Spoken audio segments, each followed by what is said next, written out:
Hey, yeah, Rhonda, I just want to make sure, Rhonda Rose, that's you, right?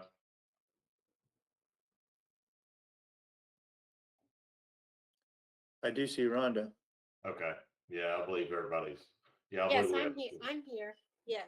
Okay, thank you. Well, we'll call this meeting to order on the November 12th, 2020 Williamson County Regional Planning Commission. With that, I will turn it over to Mike for a roll call for attendees. Okay, thank you. Don Crohan, Present. Robert Foster,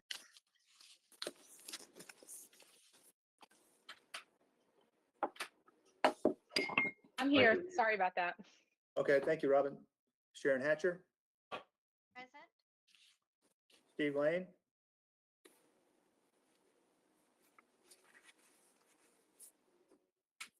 is Steve Lane with us? Mike, Steve's having a little trouble logging on, but he's trying again. So check on him again in a minute. Okay, terrific. Beth Lathers, Lathers present. thank you. Jessica Lucision, Lucision present.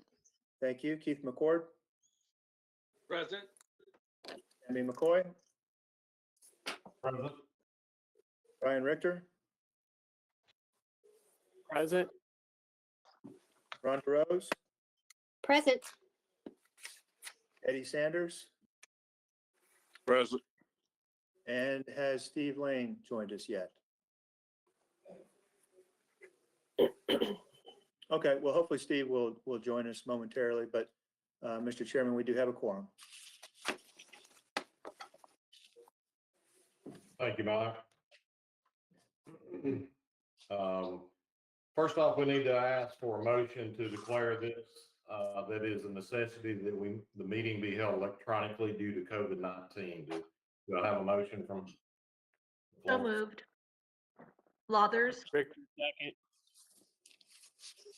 Do we have a motion made and seconded, and I'll turn it over to Mike for a roll call, please. Okay, Don Crohan, Yes. Robin Baldry, Yes. Holly Gibbons. I'm sorry, Sharon Hatcher, Yes. Steve Lane. Steve here yet? Okay, Fathers, Lathers, yes. Jessica Lucision, Yes. Tammy McCoy, Yes. Yes. and Richter, Yes. Rhonda Rose, Yes. Eddie Sanders, Yes. and then back to Steve Lane if he's with us. It's not. Okay, that motion passes. We'll turn it back to staff now for announcements. Okay, thank you. Just a couple of quick things. The first announcement is that on Monday evening, the County Commission adopted all 6 of the zoning related resolutions that you all have taken up over the past couple of meetings. And in addition to that, they, on all 6 of them, made those effective immediately. So those 6 resolutions, the map amendments, the text amendments, have all been adopted and are in effect. Second announcement is that item 10, it's Paytonville Estates, has been withdrawn from this evening's agenda, and that's all I have.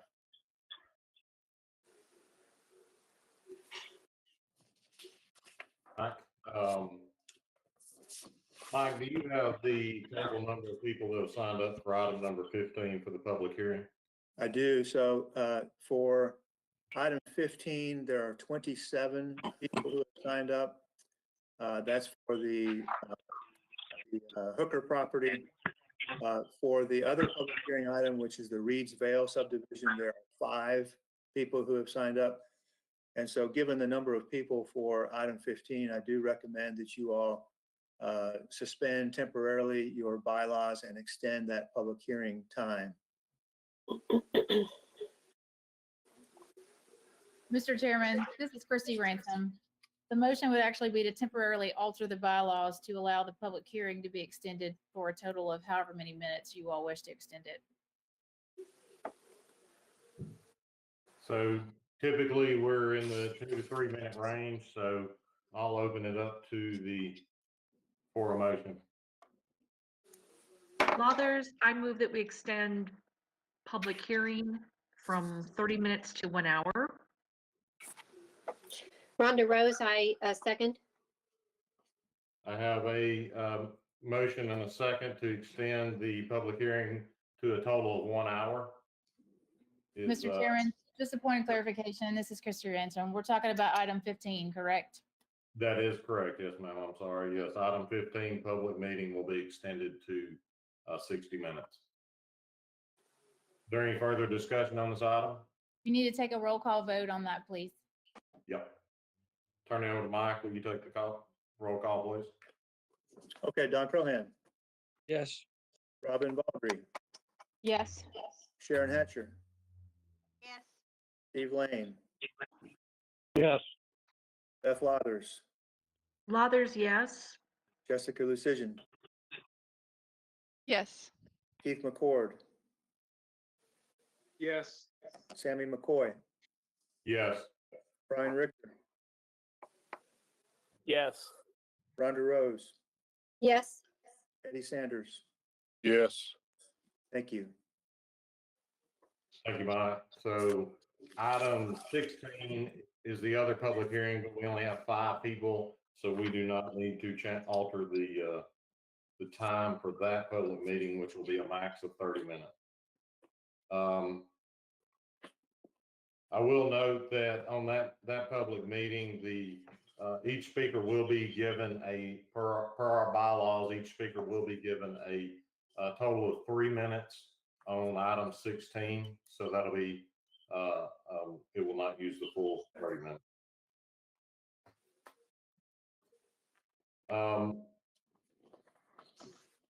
I think we need to move now to consideration of meeting minutes. The first, we did have 2 meetings last month, so we've got 2 separate items to vote on here. First one will be approval of the October 8th regularly scheduled meeting. Do we have any additions or corrections to those minutes? Hearing none, I'll go to a roll call vote. Mike? Okay, Don Crohan, Wait just a Yes. minute. I'm sorry. This Wait. is Christy Ransom. We're going to need a motion and a second for the adoption of the minutes as presented. Yes, sorry. So I do need a motion in a second. I make a motion on Crohan. That we accept the minutes as written. And did we get a second on that? Richter, second. Thank you. Hearing no further discussion, Mike, I'll turn it over this time for a roll call vote. okay, Commissioner Crohan, Yes. Commissioner Baldry, Yes. Commissioner Hatcher, Yes. Commissioner Lane, Yes. Commissioner Lathers, Lathers, yes. Commissioner Lucian, Yes. Commissioner McCord, Yes. Commissioner McCoy, Yes. Commissioner Richter, Yes. Commissioner Rose, Yes. Commissioner Sanders. Yes. The motion passes. Now we will take up approval of the minutes for the October 27th, 2020 special call meeting. And are there any additions or corrections to that? Hearing none, do I have a motion for approval? Lathers, motion move to approve. Baldry, seconded. I have a motion and a second for approval of the October 27th meeting minutes. Please, Mike, please take the roll call, please. Don Crohan, Yes. Robin Baldry, Yes. Sharon Hatcher, Yes. Steve Lane, Yes. Beth Lathers, Lathers, yes. Jessica Lucian, Yes. Keith McCord, Yes. Sammy McCoy, Yes. Brian Richter, Yes. Rhonda Rose, Yes. and Eddie Sanders. Yes. There is a little bit of feedback on this meeting, so if everyone could mute yourselves when you're not speaking, that would be great. Thank you. All right, we will move on in the agenda. We'll move to the consent agenda, and I will turn that back over to staff for reading of the consent agenda. Okay, terrific. And if you could zoom in just a little bit, I'll be reading from the screen. Thank you. Okay, starting with number 3, Cedarmont Farms Rural Retreat. That's a performance bond for landscaping, $1,485. Recommendation is to convert to maintenance in the existing amount. Item 4, Enclave at Dove Lake wastewater area, maintenance bond for landscaping, $10,250. Recommendation, release the bond. Item 5, Falls Grove, Section 1, maintenance bond for roads, drainage and erosion control, $290,000. Recommendation, reduced to the amount of $200,000 and extend to January 20, that should be 2021, I believe. Is that right? I think that should be January of 2021.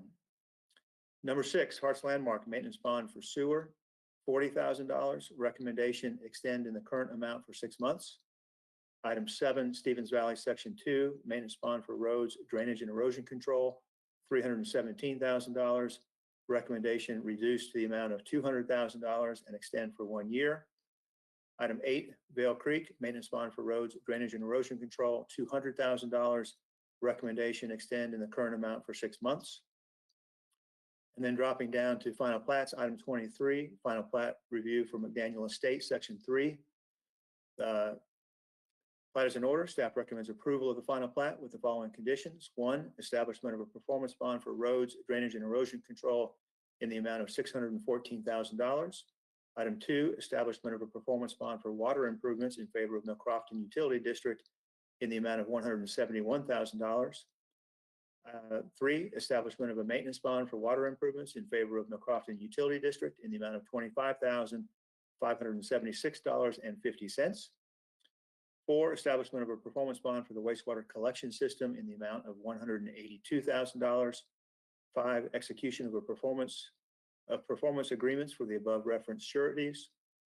Item 6, the approved HOA documents must be recorded concurrently with the recording of the final plat.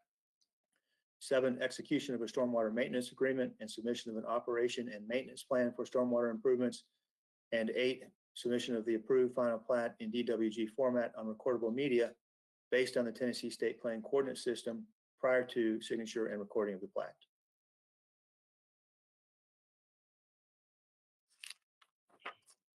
Thank you, Mike. I appreciate that. Do I have any,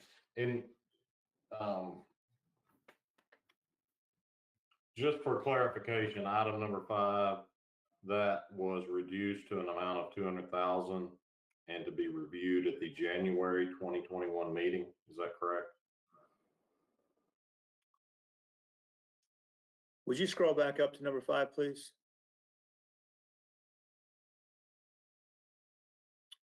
William, I'm assuming that if you're on the call, that is correct. It's January of 2021, correct?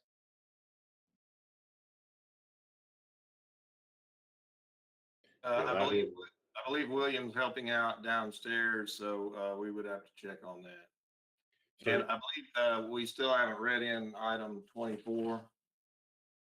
Oh, thank you. If you'll scroll to that, that'd be great. Okay.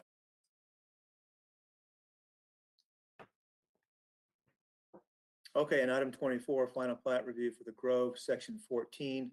Plat is in order. Staff recommends approval of the final plat with the following conditions. 1, establishment of a performance bond for roads, drainage, and erosion control in the amount of $850,000. This amount is based on work completed. 2, establishment of a performance bond for water improvements in favor of Mill Crofton Utility District in the amount of $336,000. 3, establishment of a maintenance bond for water improvements in favor of Mill Crofton Utility District in the amount of $50,400. 4, establishment of a performance bond for the wastewater collection system in the amount of $214,800. And 5, execution of performance agreements for the above referenced sureties. Mr. Chairman, this is Floyd. I also got confirmation from William that it is 2021. for item 5. Thank you, Floyd. Thank you. I apologize for missing item 24 there. I'll try to pay attention. So, any further discussion on the consent agenda? Mr. Chairman, this is Lathers. Go ahead. Thanks. On item 24, Mr. Madison correctly spoke into the record items 1 through 5. Just that there's a typographical error that says 1 to 4, and there's 5 items, just so that's noted for the record that there's 5 items that review. Thanks. Thank you. Any further comment or a motion?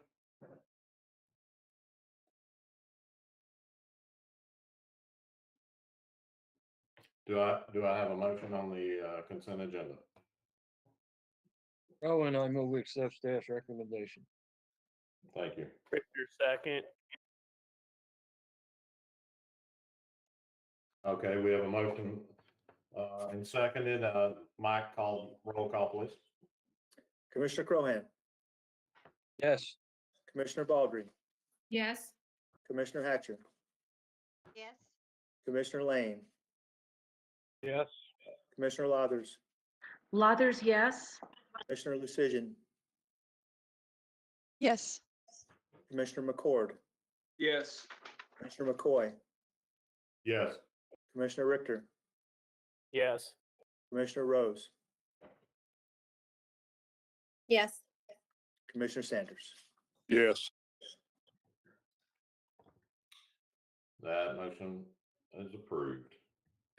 All right, moving on to old business, I believe. Item number 9, final plat review for Hillsboro Manor, large lot easement subdivision containing 3 lots on 15.26 acres located off Old Hillsboro Road in the 9th voting district. Staff?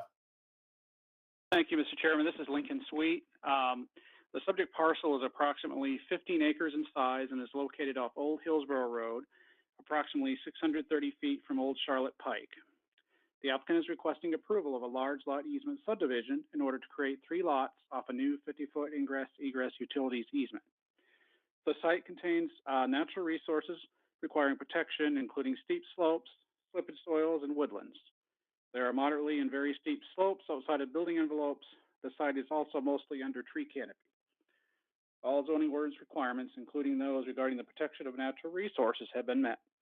The applicant is proposing individual septic systems for the lots, and the Williamson County Department of Sewage Disposal Management has approved the request. Water will be provided by the Mill Crofton Utility District. As no fire hydrants are proposed, and as none are currently located within 500 feet of the building envelopes have been separated by 200 feet. The plat is in order, and staff recommends approval subject to the following. A notice of coverage issued by TDEC will be required prior to the signing of the plat. 2, a land disturbance permit must be obtained for the overall development. And number 3, driveway and drainage infrastructure must be complete, consistent with zoning ordinance requirements prior to issuance of building permits.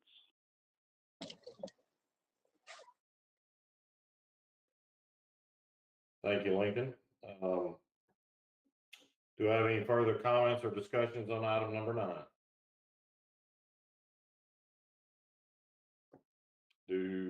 Hearing none, do I have a motion?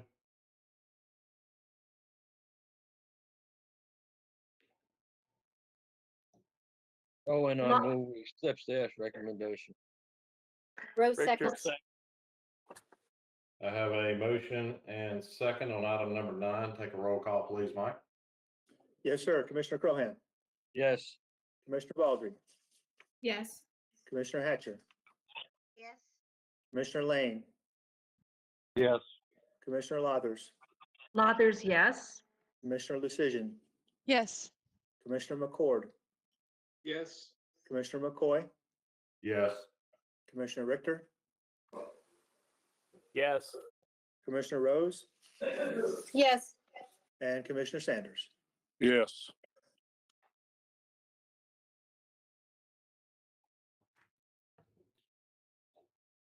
Thank you. Moving on to item number 10, it is a final plat review for Pagensville Estate, large lot easement subdivision containing 6 lots on 44.66 acres 46.66 acres located off Peytonsville Arno Road in the second voting district. Staff, and I'm showing the report shows this item has been withdrawn. That is correct. Okay. Thank you. Moving on to item 11. Final plat review for Brooklands large lot subdivision containing 4 lots on 25.55 acres located off Peytonsville Trinity Road in the 12th voting district. Staff. Thank you, Mr. Chairman. This is Lincoln Sweet again. The subject property is approximately 26 acres in size, is located off Peytonsville Trinity Road, approximately 1/3 mile south of the intersection of Crowd and Meeks Roads. The applicant is requesting approval of a large lot easement subdivision in order to create 4 lots off a new 50-foot ingress-egress utilities easement. The site contains natural resources requiring protection, including steep slopes, a hilltop, slippage soils, wetlands, and woodlands. There are moderately steep slopes inside and outside of building envelopes and very steep slopes outside of building envelopes. The hilltop is entirely outside of any building envelopes. Qualified professionals have determined there are no wetlands or slippage soils in the building envelopes. The site is also mostly under tree canopy. All zoning ordinance requirements, including those regarding the protection of natural resources, have been met. The applicant is proposing individual septic systems for the lots, and the Williamson County Department of Sewage Disposal Management has approved the request. Water will be provided by the Millcrofton Utility District, as no fire hydrants are proposed, and as none are currently located within 500 feet of the building envelopes. The building envelopes have been separated by 200 feet. The plat is in order, and staff recommends approval subject to the following. A notice of coverage issued by TDEC will be required prior to the signing of the plat. Number 2, a land disturbance permit must be obtained for the overall development. And number 3, driveway and drainage infrastructure must be complete, consistent with zoning ordinance requirements prior to issuance of building permits.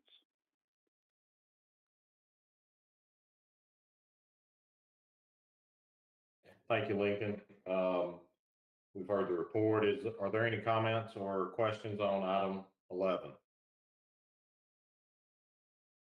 Hearing none, do I have a motion for item 11? This is Commissioner Lucision. I move for approval based on staff's recommendation. Thank you. Baldry, I'll second it. I have a motion and a second. I'm gonna turn it over to Mike for a roll call, please. Commissioner Crohan, Yes. Commissioner Baldry, Yes. Commissioner Hatcher, Yes. Commissioner Lane, Yes. Commissioner Lathers, Lathers, yes.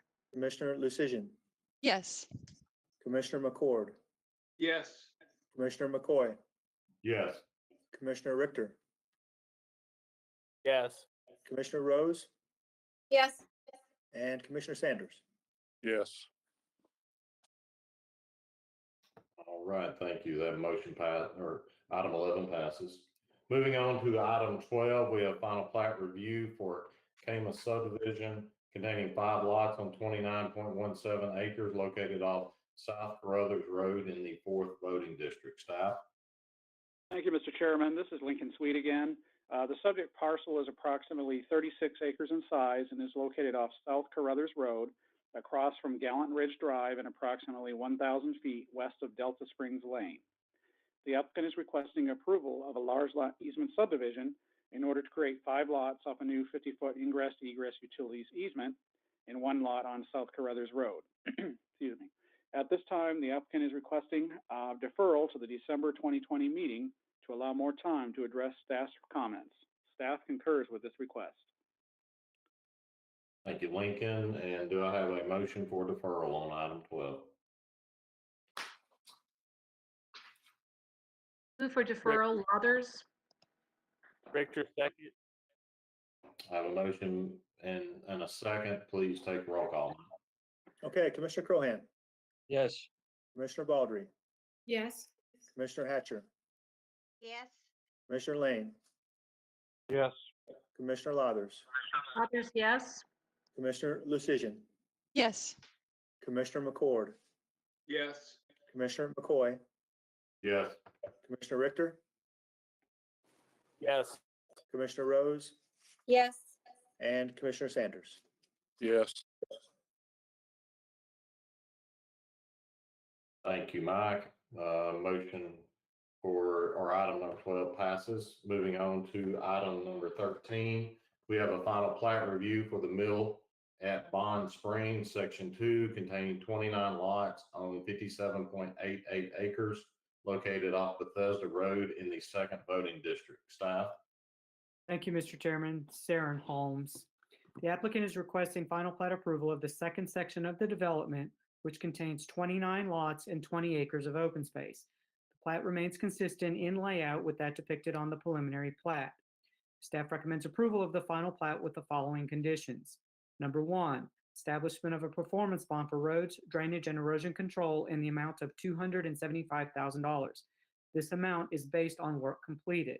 Number 2, establishment of a performance bond for water improvements in favor of HB&TS Utilities District in the amount of $240,000. Number 3, establishment of a performance bond for landscaping in the amount of $153,000. Number 4, execution of performance agreements for the above referenced sureties. Number 5, the approved HOA documents must be recorded concurrently with the recording of the final plat. Number 6, execution of a stormwater maintenance agreement and submission of an operation and maintenance plan for stormwater improvements. And number 7, submission of the approved final plat in DWG format on recordable media based on the Tennessee State Plan Coordinate System prior to signature and recording of the plat. Thank you, Aaron. Any further discussion on item number 13? Do I have a motion and a second on that?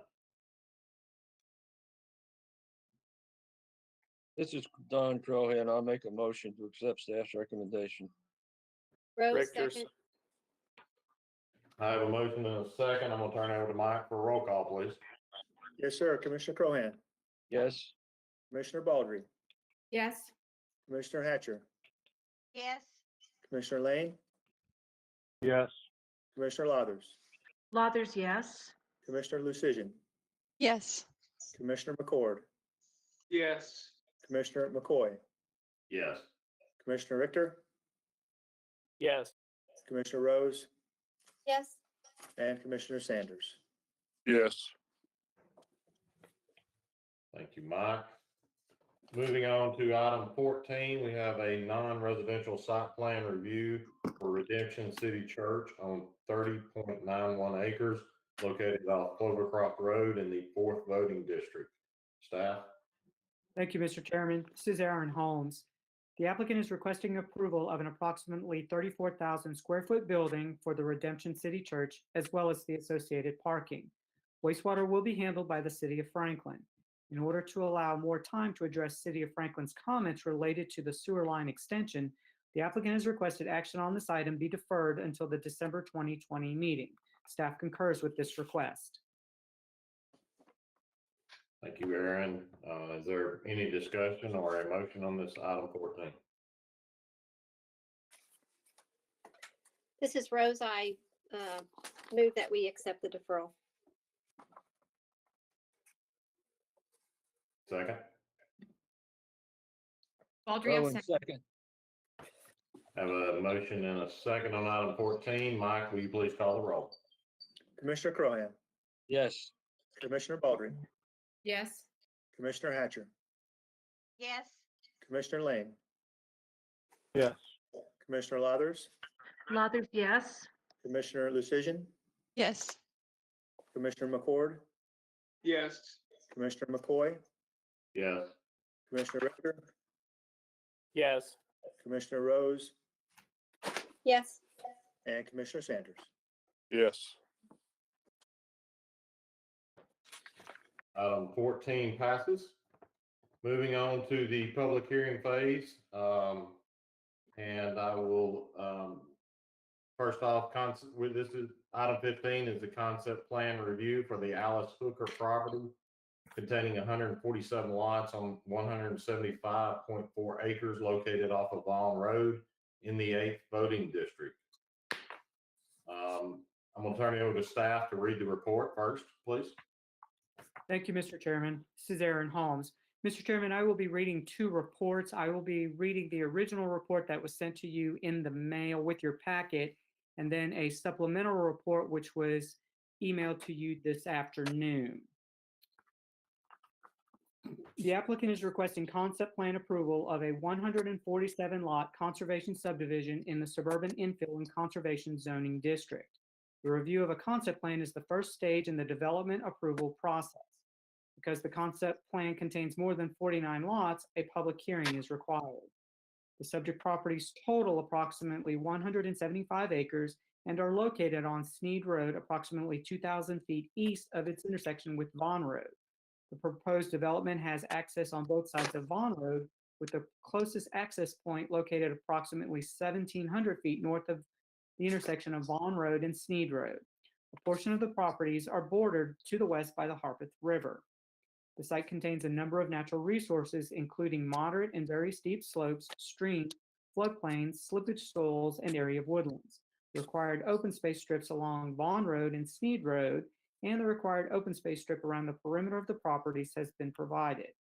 The proposed development consists of 147 lots, which range in size from 6,075 square feet to approximately 40,000 square feet. The overall density is 0.84 dwelling units per acre. 125 acres of the site is proposed to be preserved in open space. There will be 3 access points to the proposed development. 2 of the accesses will be from Vaughn Road, and the 3rd will be from Sneed Road. Water and sewer service will be provided by Harpeth Valley Utilities District. Concept plan for this development was initially submitted for the October agenda. However, staff would not accept the plan because the traffic study was not provided at least 2 weeks prior to the submittal deadline, as required by the county's traffic study guidelines. Concept plan was subsequently submitted for the November agenda. Upon receipt of the concept plan, staff conducted a completeness review, which is done for every such submittal. Based on that review, staff determined that the submittal was complete and, therefore, eligible for placement on the agenda. One of the items that was necessary to be submitted in order for the application to be considered complete was a natural resources plan, which is intended to identify natural resources on the site that are required to be protected based upon the requirements of Article 13 of the Williamson County zoning ordinance. While a natural resources plan was in fact submitted, during the course of reviewing the proposed concept plan, staff noted a very significant amount of information missing from the natural resources plan. Since it required a deeper dive into the natural resources plan to identify its deficiencies, it would have been difficult to do so during the initial completeness review. Having said that, because of the insufficiency of the natural resources plan, there's simply not enough information in the concept plan submittal for staff to determine whether it met all zoning ordinance requirements. Section 3.07A3 of the zoning ordinance specifies that in order to be considered complete, an application must include specific information required for that particular application that is necessary to evaluate the application and to determine whether it complies with the appropriate substantive standards of this ordinance. Had staff been able to identify the significant deficiencies with the submitted natural resources plan during the completeness review stage, it is unlikely that the item would have been accepted for the November agenda. Process for reviewing development proposals between the time they are submitted for the Planning Commission agenda and the meeting itself includes the following. Number 1, a pre-application. Number 2, an initial submittal by the applicant. Number 3, a completeness review conducted by staff. Number 4, a review by staff for compliance with ordinance requirements.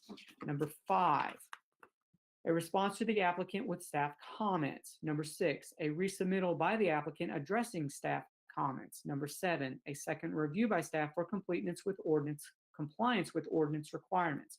Number 8, if necessary, another response to the applicant with staff comments. And number 9, if necessary, another resubmittal addressing staff's comments. Along with a large number of other comments and requested corrections, the applicant was notified multiple times by staff that the natural resources plan was insufficient. Final submittal by the applicant, which occurred as recently as November 29th, still failed to provide the necessary and requested information. Examples of the missing information include the following. Number 1, the natural resources plan did not include information documenting the existing tree canopy and demonstrating how the county's woodland protection standards are met. And number 2, Because the Williamson County Soil Survey indicates the presence of slippage soils on the property, Section 13.3D of the zoning ordinance requires that a qualified professional map the exact location of these soils. Despite this requirement, the applicant did not include any on-site soil analysis, let alone a map delineating the extent of the slippage soil area. Instead, the applicant submitted soils information that was created using USDA Natural Resources Conservation Service online software, which is far less exact than the analysis required by the zoning ordinance. However, based on the information that the applicant did provide with respect to slippage soils, staff has determined that the concept plan does not meet zoning ordinance requirements because the plan shows a proposed road, Huntington Hollow Lane, running through an area of slippage soils with slopes of 15% or greater, which is required to be located in open space. Required information, along with the concept plan meeting zoning ordinance requirements, should have been provided with the initial submittal and certainly should have been provided after receipt of multiple sets of staff comments. As it is, the concept plan would have to be redesigned in order to comply with all zoning ordinance requirements. In addition to the above referenced shortcomings, concept plan submittal contains the following additional deficiencies. Number one, the traffic impact analysis provided by the applicant proposes a number of off-site roadway improvements, including turn lane improvements at the intersection of Sneed Road and Hillsboro Road. However, the analysis indicates that even with these improvements, the intersection will not function at a level of service C or better at all times, as required by the county's traffic study guidelines. Number two, submittal did not include a hydrological determination, which is an analysis of drainage conveyances to determine their status as streams, wet weather conveyances, etc. This information is necessary in determining which conveyances require waterway natural areas, which must be in open space or drainage easements. The applicant has requested a deferral on this item to the December agenda.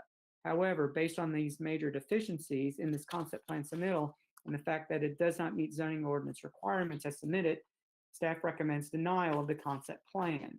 Mr. Chairman, I'm now going to read from the supplemental report. The staff report for this item was sent in the agenda packet, included a recommendation for denial. As noted in the report, this recommendation was based primarily on the fact that the request as submitted, number one, did not meet the requirements of the zoning ordinance, and number two, based on the information submitted, a significant redesign of the project would have been necessary in order to comply with zoning ordinance requirements. Specifically, the zoning ordinance requires slippage soils located on slopes of 15% or greater to be located in open space. In order to accurately delineate these slopes and slippage soils and to ensure compliance with this provision, a geotechnical engineer or soil scientist must field locate these areas whenever the Williamson County Soil Survey indicates the presence of such soils. Instead, the applicant simply provided a soils map, which was not prepared in this manner. That soils map, which was the only information staff had at its disposal for review, clearly showed that a portion of Huntington Hollow Lane was located in an area of slippage soils with a slope exceeding 15%. As such, staff concluded that the submittal did not meet zoning ordinance requirements. Furthermore, based on the information submitted, it was clear that Huntington Hollow Lane could not simply be moved because the only direction that would relocate the road out of the such soils was to the west, which would then encroach into the required peripheral open space strip. Therefore, a major redesign would have been required. Additionally, shortcomings of the submittal that were noted in the staff report, including missing information from the natural resources plan, the lack of a hydrological determination report, and failure to recommend roadway improvements necessary to accommodate the development at a level of service C at all times. Based on the above, and as described in the original staff report, staff felt it appropriate and necessary to recommend denial of the application. However, late in the evening on November the 11th, the applicant submitted additional information related to each of the above referenced shortcomings. Section 9.1.1 of the Planning Commission's bylaws allow the applicant to submit written materials after the deadline for providing information that applies to members of the public. While additional time is necessary for staff to fully evaluate this additional information to determine whether zoning ordinance requirements are or can be met without a significant redesign. A cursory review of this information suggests that this is the likely case. It should be noted that had the applicant provided this information in a timely manner as requested, staff would not have had to recommend denial of this request. Given the additional information provided by the applicant, the apparent likelihood that ordinance requirements are or can be met without a significant redesign, and the additional time necessary for staff to review this additional information, staff is now recommending that action on this item be deferred until December 10th, 2020 Planning Commission meeting. Further, staff recommends that the public hearing be held as advertised this evening, but that the public hearing also be continued to the December meeting for further public comment.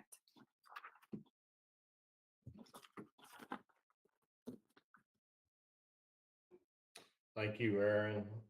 At this time, I want to ask if the applicant's representatives are on the call and would like to make any statements at this point. Mr. Chairman, we are. Thank you very much. Mr. Chairman, members of the commission, my name is James Weaver with Waller Lanston. I'm a partner at Waller Lanston, and I'm here tonight representing Ms. Campbell in her role as the executrix of the estate of Alice Hooker in relation to this development. Both is being discussed on item 15, but also on your with regard to your item 17. Ms. Campbell's here tonight and wishes at some point to address the commission. We know you have a motion to defer or a recommendation to defer from your staff, and we concur with that recommendation, both as it concerns item 15 and 17. That said, if it's the commission's desire that we not defer tonight and that we go forward, we're ready to address the commission with our technical presentation. It's fairly long and detailed and extensive, and obviously, if it's the commission's will to defer, then we will obviously defer that and not force you guys to sit through that tonight with the rest of your agenda until the December meeting. I will note that in listening to staff's comments just now were difficult to hear, and we apologize for the miscommunication that occurred, but do believe that we have an application that is not only complete, but that meets each and every criteria of your zoning ordinance for this particular type of concept plan approval. And with that, Mr. Chairman, I am at your disposal. I know you have your public hearing and you have people here. Again, Ms. Campbell is here. She can speak now. She can speak at the end of the public hearing. We'll go forward any way you desire, sir. So thank you, Mr. Weaver. I'm going to ask our counsel just to confirm that do we open the public meeting at this point and then move to staff's comments and determine the motion that we move forward with? I think at this point, if the applicant has other people they would like to address, like Ms. Campbell, that would be appropriate now, but then we would open the public hearing, and then the Planning Commission would then take on the discussion of the staff report, ask any questions of the applicant, and ask any questions of staff. What about their presentation? Is that, depending on the motion, do we give them the opportunity after the motion to present? Should there be something other than a deferral? Yes, I think that's probably the appropriate path, Mr. Chairman. If the motion is something other than a deferral, then while that's pending, it would be appropriate to allow the applicant to come back up and make their presentation on the facts. Sounds good. Okay. Mr. Weaver, I'll turn it back to you if anybody else needs to speak at this point, or turn it over to the public hearing. Yes, sir. I'll ask Ms. Campbell to speak. We again appreciate your time and all the work that you guys do for Williamson County, and then we'll just reserve our technical presentation until after you take up the motion to defer at the end of the public hearing. Thank you, Mr. Chairman. Thank you. Good evening. My name is Lisa Hooker Campbell. I own the property along with my family on Vaughn Road and Sneed Road, the site of the application for a concept plan which is before the Planning Commission tonight. Our family has owned the bulk of this property for almost 70 years and loves it very much. All the pivotal memories of my entire life involve that home and property. Over the last few years, after much reflection, my brothers and I have come to the difficult decision to part with this property. Last February, we began studying our options and decided to exercise our right under the current Williamson County laws to pursue the costly ordeal of getting development plans approved, which maintain the value of our property and protect us from the proposed downzoning of the Williamson County 2040 plan. We consulted many experts and were told that the new plan would devalue our property by 80%. I am a principal landowner of our farm and the executrix of my parents' estate. Given this fact, it would have been negligent for me not to pursue a development plan which conformed to every law and maximize the opportunities for us to use the land in the future. My brothers and I turned to an engineering firm that has been helping our family for 20 years, Reagan Smith, who you will hear from shortly. Our direction to them was to design a development plan that was completely within the law. We asked for no variances and conformed with all the conservation demands of the area. After 4 months of planning, our engineers began the arduous task of communicating with the Williamson County planning staff. At the staff's recommendation, many parts of the plan were totally redesigned to best conform to their suggestions. We have worked for the last 5.5 months to produce a plan which met every single law, inquiry, or recommendation from the Williamson County staff. The current application was submitted and accepted on October 2nd, 2020. Staff provided comments on October 12th, 2020, which Reagan Smith, as you'll hear in a moment, diligently addressed in our updated application filed on October 19th, 2020. On October 26th, 2020, staff provided additional comments. Along with those comments, planning staff recommended that we seek a deferral.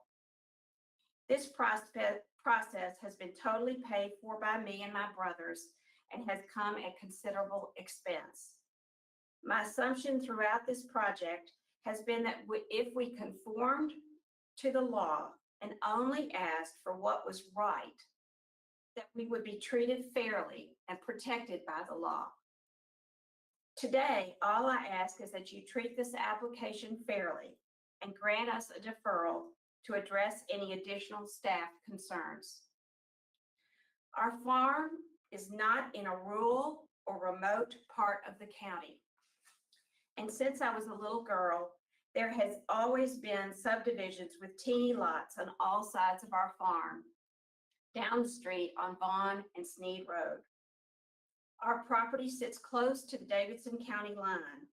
Our address is 370 Vaughn Road, Nashville, Tennessee. I remember when the water and sewer hookups were placed by Williamson County opposite our mailbox on our property in anticipation of the development of our property and to service developments built on Vaughn Road. The justification for limiting development in the Williamson County 2040 plan has to do with lacking emergency services, country roads, sewer, and water. That justification does not apply to this property. We are not rural or remote. Our farm is in a premium residential area close to all Nashville and Williamson County have to offer. And we have designed a plan that will allow more families to enjoy our beloved property in the years to come. In conservation easements, Its conservation easements and a blizzard of regulations protect the beauty of the landscape. While this 8-month journey to this evening's vote has been expensive, time-consuming, and personally difficult, I can say without hesitation that I am proud of our plans and the careful effort that they represent. I appreciate your time to hear me and my representatives today. We would ask that you grant our motion to defer our application in order for us to continue working with planning staff in good faith to ensure that the project satisfies the requests of planning staff, including those we received only last week. Together, we can ensure this project respects the unique character of both this property that I love and Williamson County. Thank you. Thank you, Ms. Campbell. And is there anyone else, Mr. Weaver, that needs to speak at this time other than should later after the public meeting, we will call for the technical presentation should that be necessary? Yes, sir. Thank you. We're through. Appreciate you. Okay. Thank you very much. At this time, we will open the public hearing for item number 15.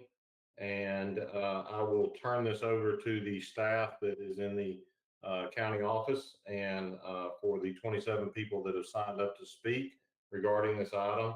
Again, each person will have basically 2 minutes so that this public hearing remains under 1 hour. And at this time, I will turn that over. Thank you.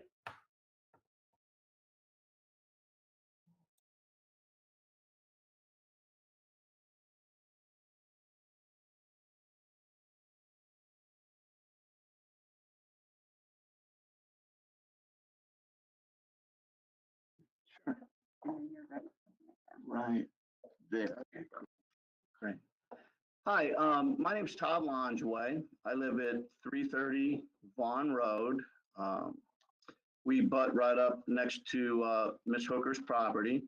Miss Campbell, it's finally nice to meet you. We've lived there for since 1996, so it's good to see you. Appreciate that.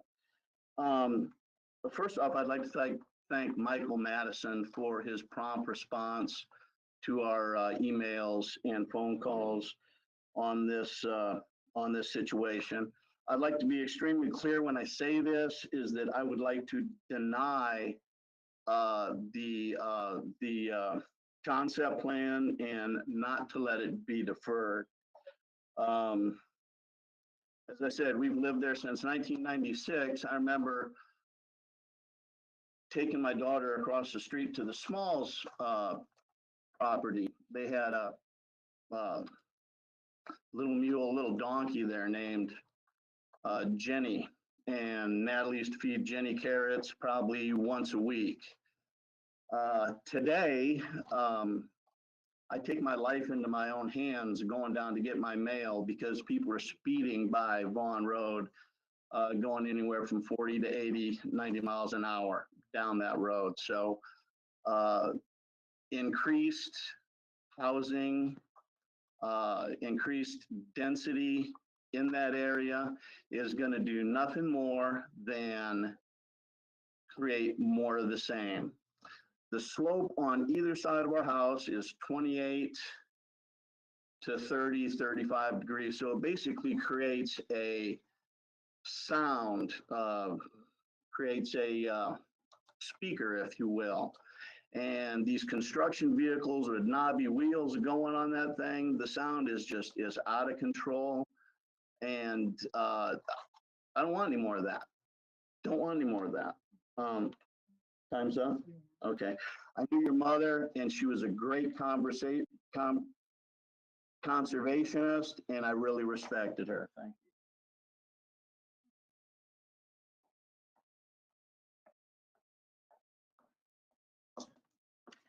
Hi, my name is Kathy Longeway. I live at 330 Vaughn Road, directly adjacent to the Hooker property. I had things planned to say tonight, but after hearing Lisa Campbell speak, I want to address some of the things that she said because I think it is important. You said that you grew up with pivotal memories of that land. I still live there. I'm still making memories of that land. I've been there 26 years as well. You said that you conform to every law. Well, the law passed on 11/9. The zoning ordinance changed on 11/9 to R5. So what you've got now, in no way, shape, form, or fashion, will be close to that. And you know that. Your mother opposed Stockett Creek. She would not be for this plan. You said this has been arduous for your family. I'm sure it has been. It is arduous for our family as we look at the increased traffic and the impact on natural resources in this area that this will bring to us. And you no longer live on Vaughn Road, you live on Chickering. So you won't be the one there watching it get destroyed, watching the deer get hit, listening to the sound of the traffic, dealing with trying to get out of your driveway every day and dealing with the traffic and absolute lack of quiet. Our quality of life will decrease over this. And while I'm sure, Ms. Campbell, you and your brothers have spent quite a bit of money working on this project, I guarantee that you are not coming out on the short end of this stick. So I am urging the planning commissioners not to defer this, but to deny this. This is affecting our quality of life in Williamson County, the quality of life that you have tried to address with your 2040 plan. This is directly in contrast and in opposition to that. Thank you for your time.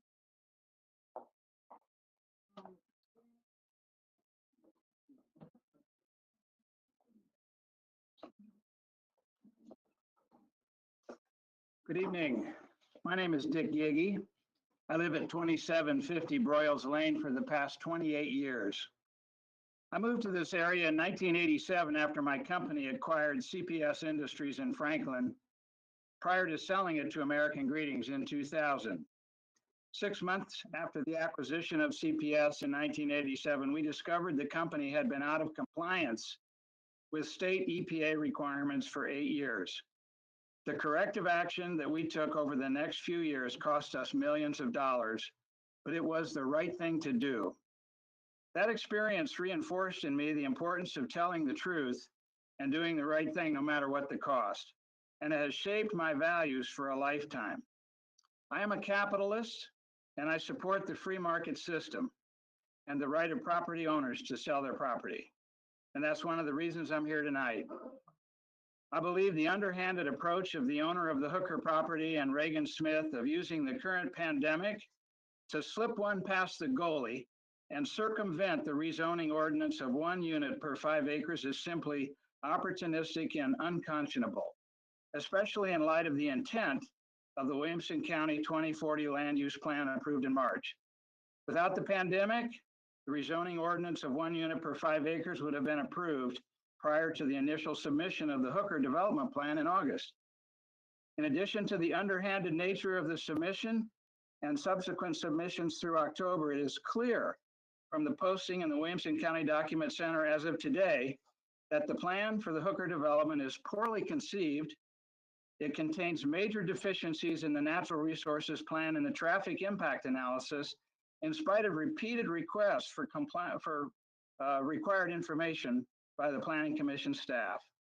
Those of us who live in this, one of the most beautiful areas in Middle Tennessee, have already been impacted by the Stevens Valley subdivision, another high-density development in the same neighborhood. To quote a neighbor on Broyles Lane, it is not an overstatement to say that traffic is already dangerous on Sneed Road, and it is nearly impossible to exit Broyles Lane safely during morning and evening rush hour. Based on the major deficiencies of the concept submittal and the fact that it does not meet the zoning ordinance requirements, we strongly urge you to deny the Hooker property proposal tonight as a final decision and save the beauty and charm of the rural character of Williamson County as enjoyed by all of us and as visualized by the 2040 land use plan. It is the right thing to do. Thank you.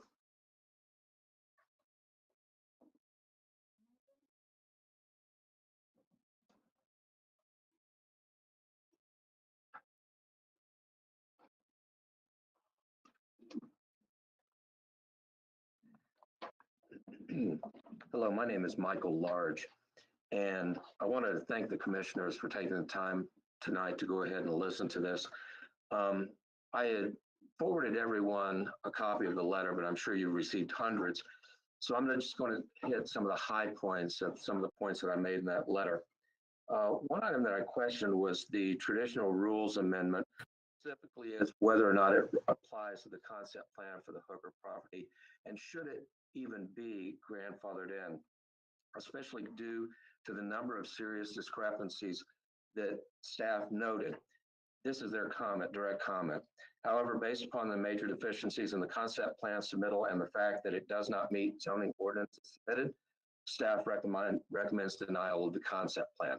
Clearly, that was the previous plan. Nobody in this room has had the opportunity to read or understand or digest any of the most current information that's just been received this night. Let me go ahead on a couple of items that I just want to summarize in that initial report. Overall density is 0.8 dwelling units per acre. That is 19% below the required 1.1 unit per acre as it's currently zoned. Regarding the natural resources plan requirement, this is a quote. Staff noted a very significant amount of information missing from the natural resources plan, and they go on to say, had staff been able to identify the significant deficiencies with the natural resources plan during the completeness review stage, it is unlikely that this item would have been accepted for the November agenda. Shouldn't even been there. Regarding the Williamson County soil survey requirement, quote, staff has determined that the concept plan does not meet the zoning requirements. They go on to say, as it is, the concept plan would have to be redesigned to comply with all zoning ordinance. That's pre-R5, not current. Regarding the traffic impact analysis for Steve Hillsboro Road, that's the only intersection that was studied. Their comment is the intersection will not function at a level of service C or better at all times as required.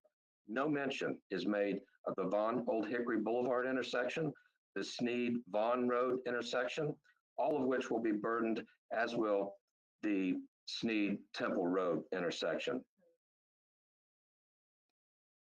I could go on, but my time is up. Serious questions remain. Please reject the concept plan application and enforce the RP5 requirements. Please do not defer.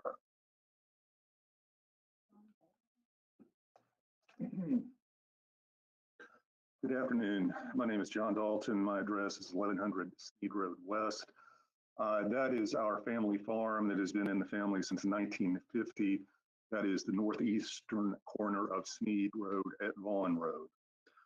The proposed plan for the Hooker property, the density is simply too high. That's quite obvious. The proposed plan, the Hooker property, I should say, completely surrounds my family's property. Its only other border is on Sneed and Vaughn. The Hooker property goes all the way around it.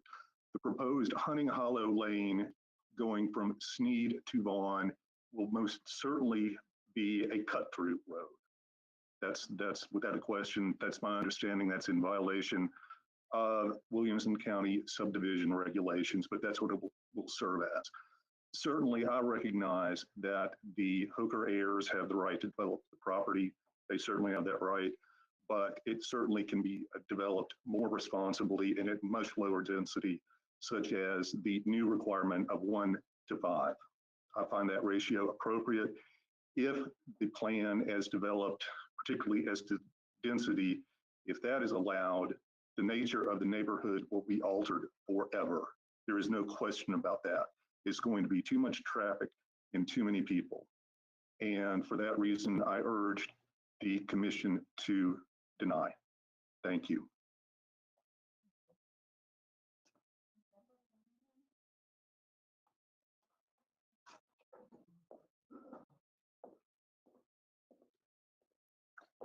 Good evening. My name is Deborah Ranzan, 1025 Von Crest Drive. I live 4 houses from the back gate of Laurelbrook. My family moved here 5 years ago from Southern California. We watched that beautiful state turn into a concrete jungle. That is why we left. I tell my husband every morning when I wake up, I feel like I live in heaven. This is God's country. Don't take it away. High density is not what we want here. We have Stevens Valley, which is dreadful. I can't even believe that it was even approved here. So I ask you to vote to deny this proposed high density application. Thank you.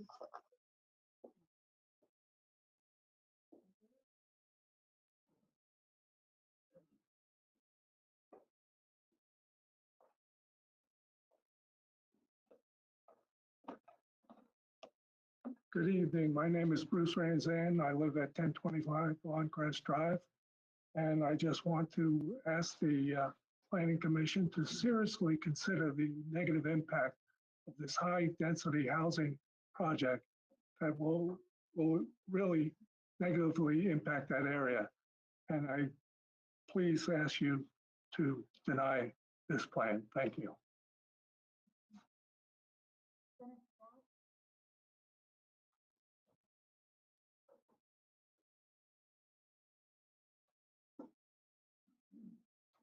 Hello, hi, my name is Dennis Scott. I live at 220 Bramberton Court in the Stonebridge Park development. I came here tonight really not knowing what I would say. I drive back and forth in front of the Hooker property, which is one of the reasons I moved to Nashville. And if you ask any of my friends, they'll tell you I wake up driving past that property, and like the person before me said, it is like heaven. And I saw the signs along the way, and I thought, this is my opportunity to at least get involved for something that I truly do believe in. I know that everyone does have a right to do what they want with their property, but just because you can do it doesn't mean necessarily that it is the best thing to do. This is more than a piece of property. This is heritage, it's history, it's part of what Nashville and Tennessee is all about. And we go about our lives and we think about, oh, all these places that have been developed, and wasn't it beautiful back in the day? Well, how did it get that way? It's because there has to be a line drawn in the sand, and this is an opportunity for you guys to honor and cherish what we have here, which goes far beyond the issues of money and all some of the things have been discussed here tonight. So I'm just speaking from my heart, saying that I hope you will consider not only the legal arguments that are made here that have convinced me that this is something that should be denied, but I hope you'll consider the human aspect of it as well. Thank you.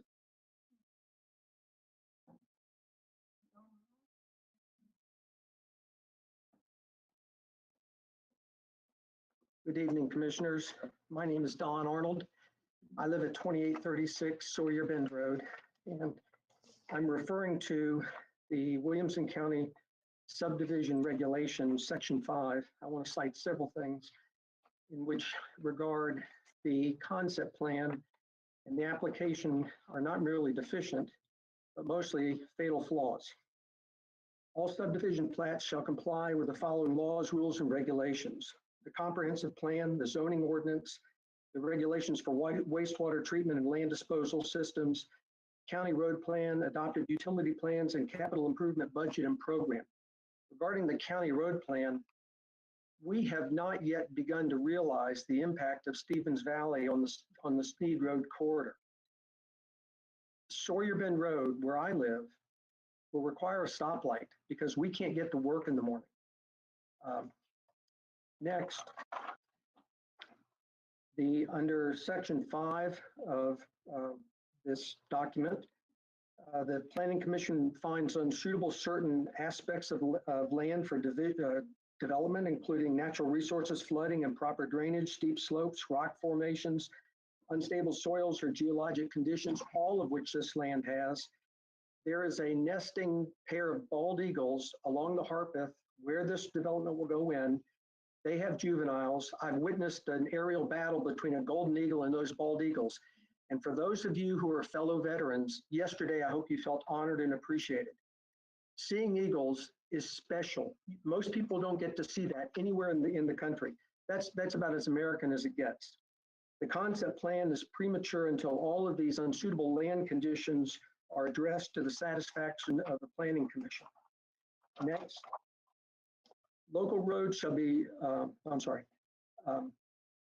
roads shall be constructed in such a way to discourage use as through traffic. Hunting Hollow Lane is a runway and will become a cut through between Sneed Road and Vaughn Road.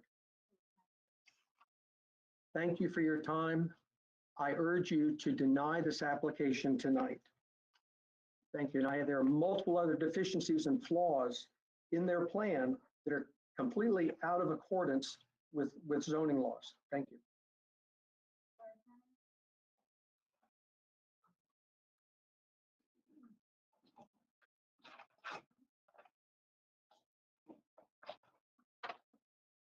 Right back here.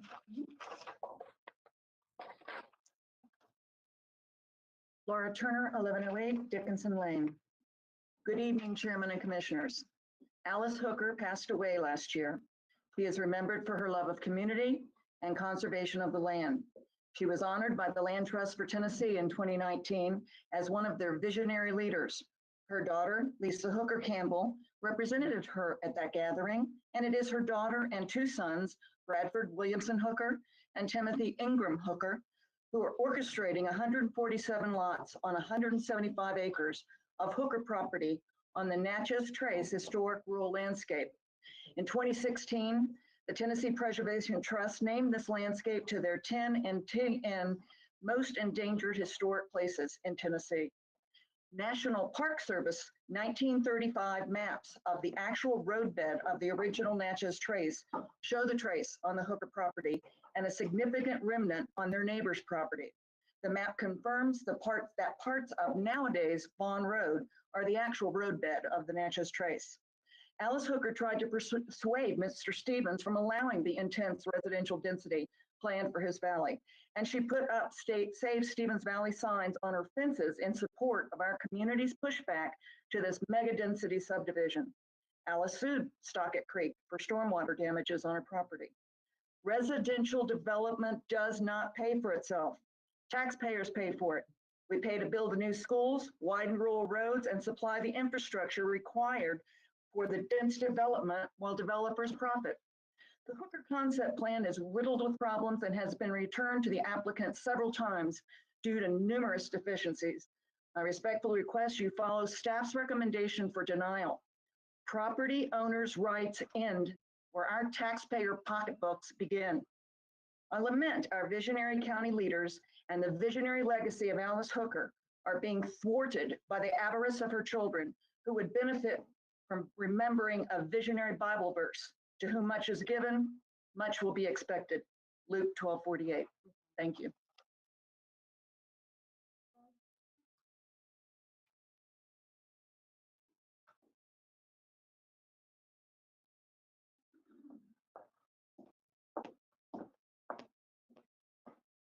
Good evening.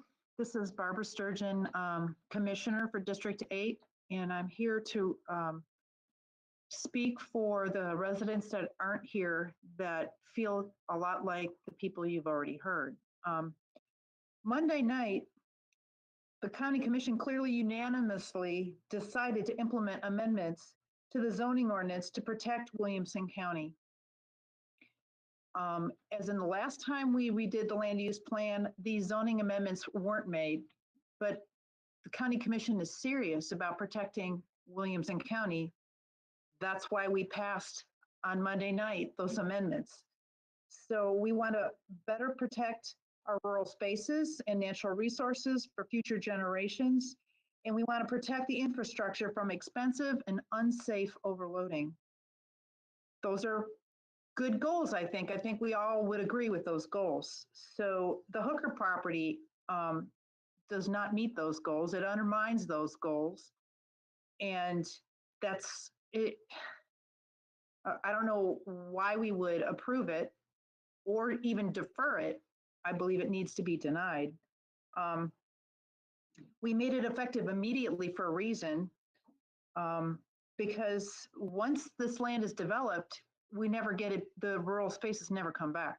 You can't put that genie back in the bottle. Once it's done, it's done. So we made it effective immediately. And as of November 9th, from what I'm hearing, that application wasn't complete.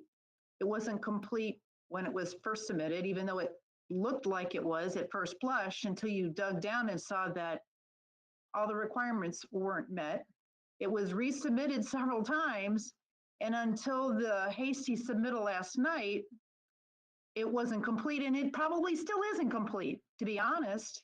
So deferring it is just rewarding this behavior that I've witnessed repeatedly by builders. I remember Stevens Valley, where they were doing the engineering to determine the number of allowable houses that wouldn't overload Sneed Road, right there in the meeting on a calculator. They were doing the engineering in the Planning Commission meeting. So anyways, the bottom line is the application is not complete. It's not complete as of November 9th. And so I think it should be denied. So, and I forgot to thank you guys for everything you do. I know what it's like to sit through these meetings. So thank you for serving our county.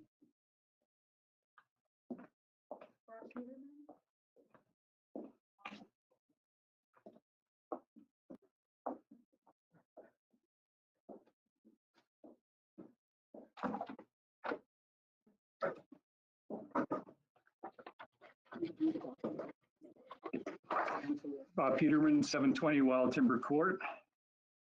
Thank you, commissioners, for your tireless service to the people of Williamson County. We are truly grateful.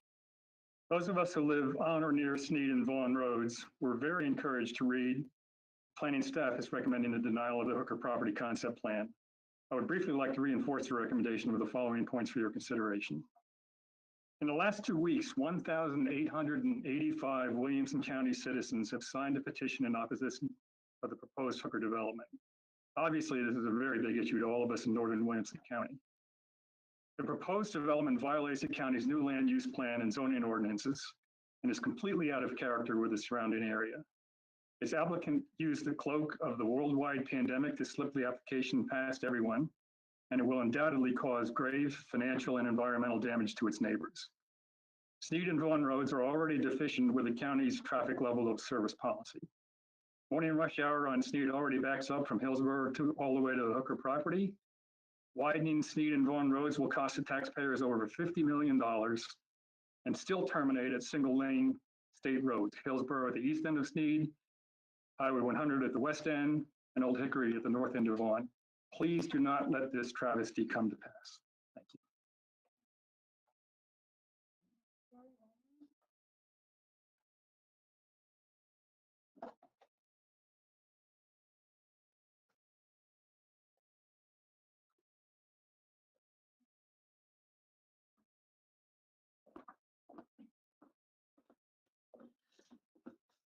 Thank you, Commission, for the opportunity to be here tonight and to speak to you.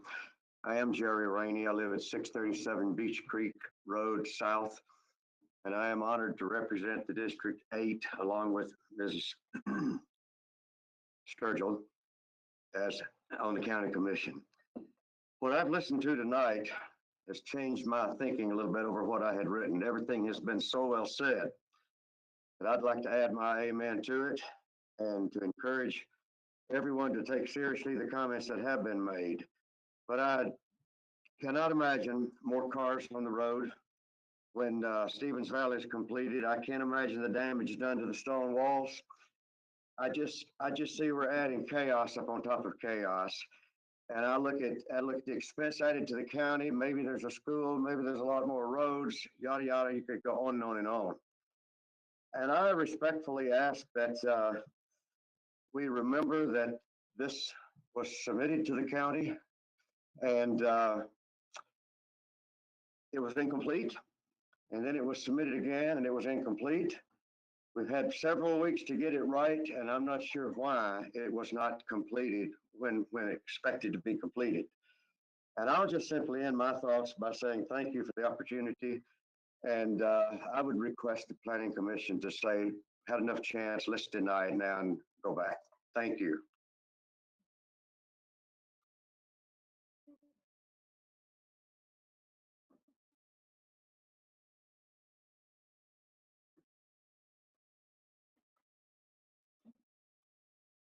Hi, I'm Susie Black and I live at 1108 David Drive, Franklin. Thank you to the Williamson County Planning Committee and the staff for your valuable and tireless work to sit here tonight and try to protect the interest of your Williamson County residents. I'm requesting that you deny the proposed Hooker subdivision. I'm going to sound like an echo. I can just repeat what people have already said about the traffic, that we can't get out during rush hour traffic out of our subdivisions. You take your life in your hands. People are going up and down Sneed Road 50 miles an hour or more. There's no dedicated turn line from Sneed to Vaughn, so you have to go through several cycles to get out. The bridge is narrow, and passing big construction trucks on the bridge is really scary. Schools, I just asked the question, where would these children go to school? Would it require building schools? And who's going to pay for it? The people that are already there. The proposed subdivision is not in line with our beautiful area. We live out there for the beautiful rural character, and the proposed subdivision would have houses that are no more than 10 feet apart on Sneed Road. They would have 5 to 7 houses per acre, and that's really high density. I've lived out there for 35 years and enjoy all the different amenities out there. Right now, some of my favorite neighbors are the hawks that fly over, the eagles that occasionally fly over, great blue herons, deer, turkey, herds of horses, and 2 donkeys.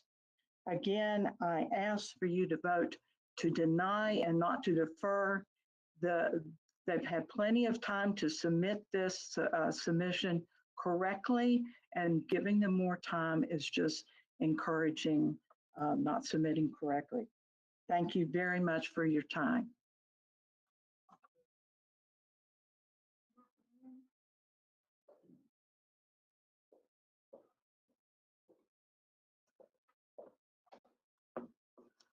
Good evening. My name is Matt Williams. I live at 106 Kiln Hill Court, Franklin, Tennessee. I just want to start by saying thank you for your service to the county on the Planning Commission. One of 2 county commissioners for 9th District, and I'm here before you really at the request of my constituents that have come through, scores of emails and several phone calls that have asked that I personally be here. I don't think there's any reason to reiterate the staff comments. It's pretty clear. It's insignificant. It's incomplete. There's some significant issues with the plan, and it should be denied. But on top of that, it's not a coincidence that they began efforts to develop this property that just happened to coincide at the same time that both your body and our body both approved the 2040 land use plan. It's rushed. It's designed to maximize squeeze as many homes in there as possible. It doesn't look right. It doesn't feel right. And quite honestly, if the pandemic hadn't hit, we probably would have passed the zoning that we passed this past Monday back in August. It's reasonable to think that, and this would not even be an issue at the moment. But you have the right thing to do. You have the opportunity to do the right thing in front of you tonight, and I encourage you to deny that practice or that package. Thank you.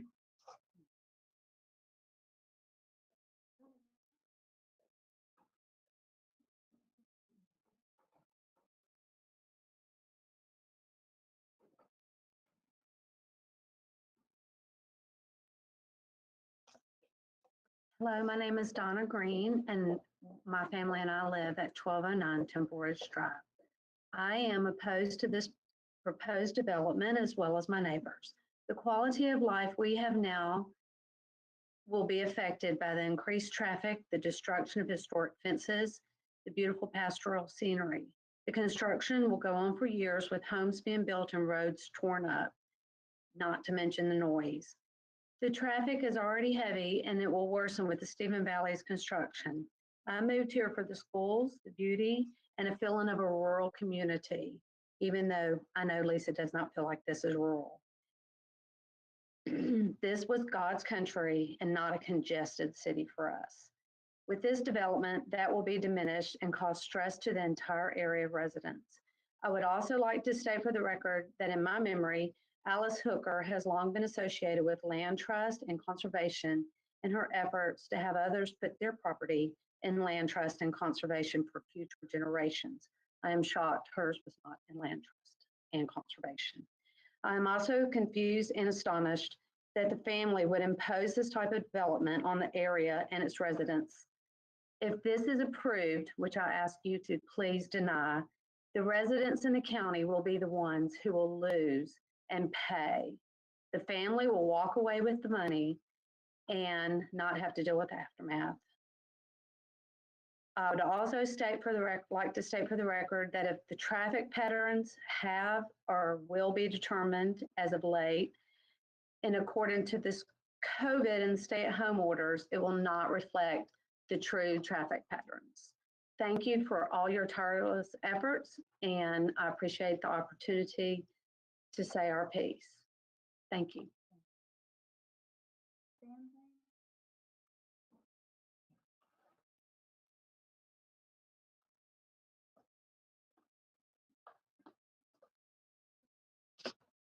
I'm Sam Green, and I'm also at 1209 Temple Ridge Drive. And most of what I was going to say tonight has already been said with the high density development coming in, traffic, Sneed and Vaughn, Old Hickory Boulevard, which is already a mess, and Vaughn Road, not to mention Hillsboro and Sneed Road, which is a terrible mess. I think this would just add so much more traffic and that we don't need. Williamson County, this part of Williamson County is one of the most beautiful areas. It's got, and I beg to differ, that it's not that rural. It is, to me, it's very rural. We've got beautiful horse farms that are around that area, around that corner. I would just hate to see this diminished. Once this development, if this development passes, what's to say the next corner is going to be developed in the next corner, and then we'll just absolutely lose this beauty of Williamson County. I personally would like to see nothing developed there, but that may not be a possibility. I think appreciate the opportunity to speak, and I would hope that you would vote down this proposal. Thanks.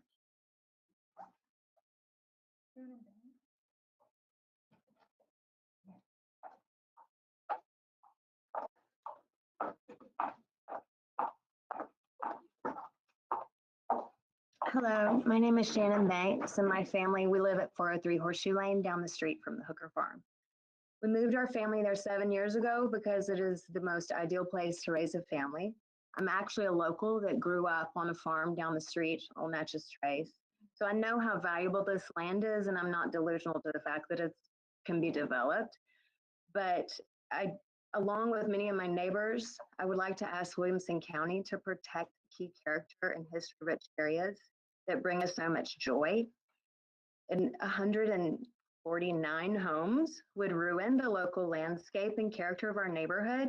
It will also overcrowd our already overcrowded school, and it will also gridlock our road.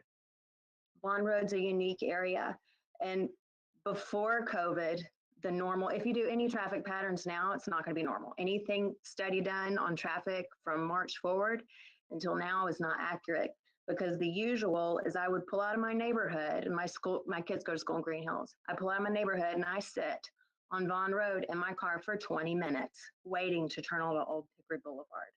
Old Hickory Boulevard is gridlocked from Hillsboro Road, past Vaughn Road, up over the park, down the hill, and down Highway 100 all the way to Innsworth High.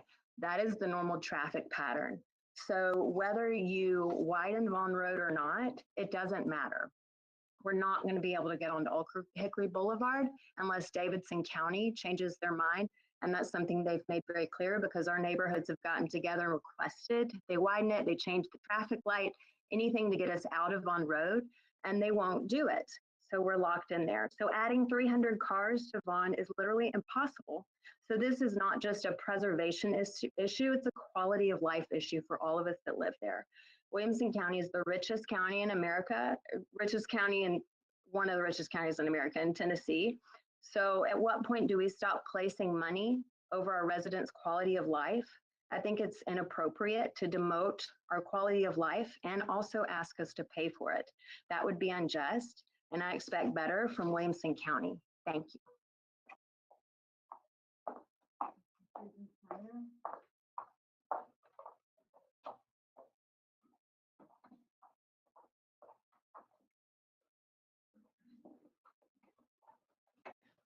Thank you for the hard work that you do. My name is Dr. Susan Snyder, and I live at 2735 Sawyer Bend Road, across the river from the Hooker property, in one of the oldest houses in this area, the gray Sawyer house that was built around 1855. I've only lived there for about 30 years, but that's been quite a while and seen enormous changes in this area. And I would like my partner, Baxter Overton, who has family roots much deeper here than I do, to finish my time, if that's allowable. It's Baxter? My only other comment is, please, we ask that you reject and not just defer this plan. Thank you. Thank you all for allowing us to speak to this issue. I've lived in Tennessee all of my life. The fields and streams and woodlands are one of its greatest assets, second only maybe to the people that live here. We live across the river from the Hooker property. This development will affect the river. It will adversely affect the river. The river is already in trouble. It's difficult to take care of. We have a pair of nesting eagles, as someone has mentioned earlier, on the river. They nest on our property. They will be gone also if this development goes through. Apparently, the soils analysis and the compliance with the natural resource plan were not very important to the developers, since they have failed to properly address those requirements. Is this, or if it is, an indication of their future concerns and actions regarding the land? We do not need this development. Thank you all for your time.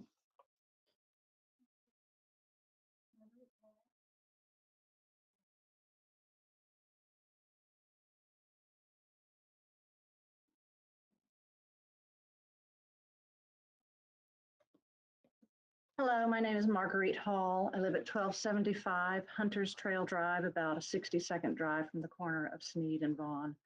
Thank you for letting us speak tonight, and I would just like to add my voice to all the others this evening and ask that you would just please deny the Hooker concept plan. Thank you.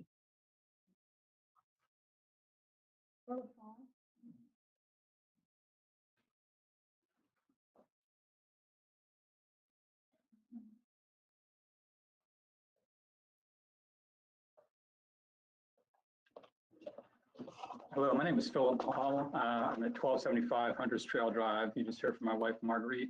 You heard from many of our neighbors, and I want to thank you for your time this evening to hear our concerns. And I want to echo the concerns you've heard this evening. I don't need to repeat them all, but a couple of things that did come to mind or raise a concern for me personally. That would be there's shortcomings related to the natural resource plan and the traffic impact analysis. And as my neighbor just mentioned, they've not made these concerns priorities for themselves. They've not made these concerns priorities for their plan. And these are, as you've heard from our neighbors, big priorities for us. So very concerned about that they'd be allowed to move forward with this plan. I'd ask that you reject the plan, not defer the plan, because as one of my neighbors also mentioned, which I thought was really interesting, was that why do we want to reward the continued, non-compliance with your requirements and what your staff has recommended as far as completing the actual plan? So I'm going to ask you not defer it, ask that you actually deny it. And we really do appreciate your time, and we appreciate your support. Thank you.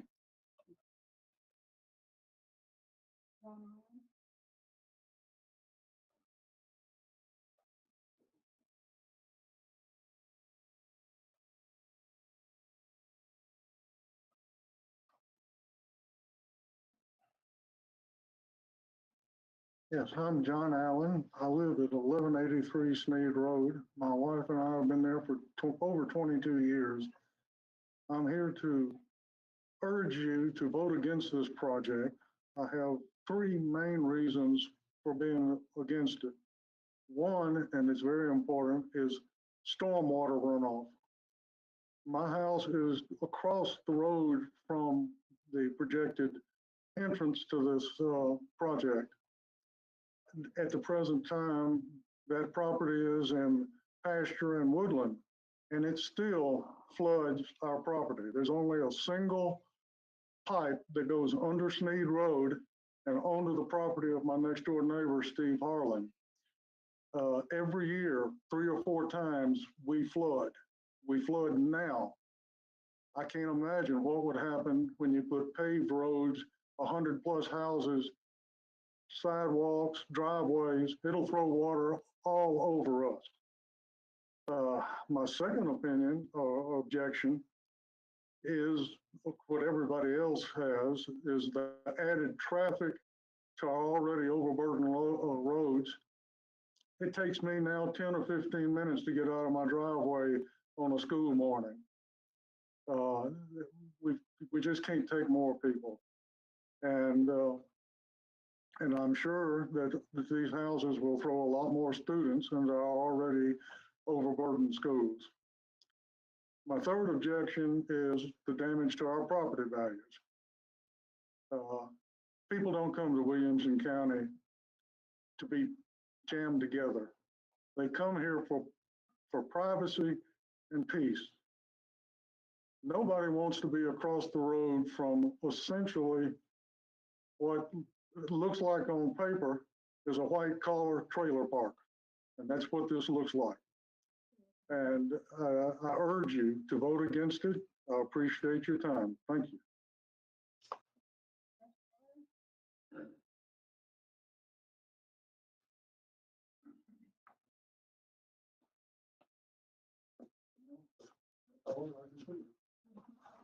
I'm Rush Miller. I live at 2000 Waterstone Drive in Laurel Brook.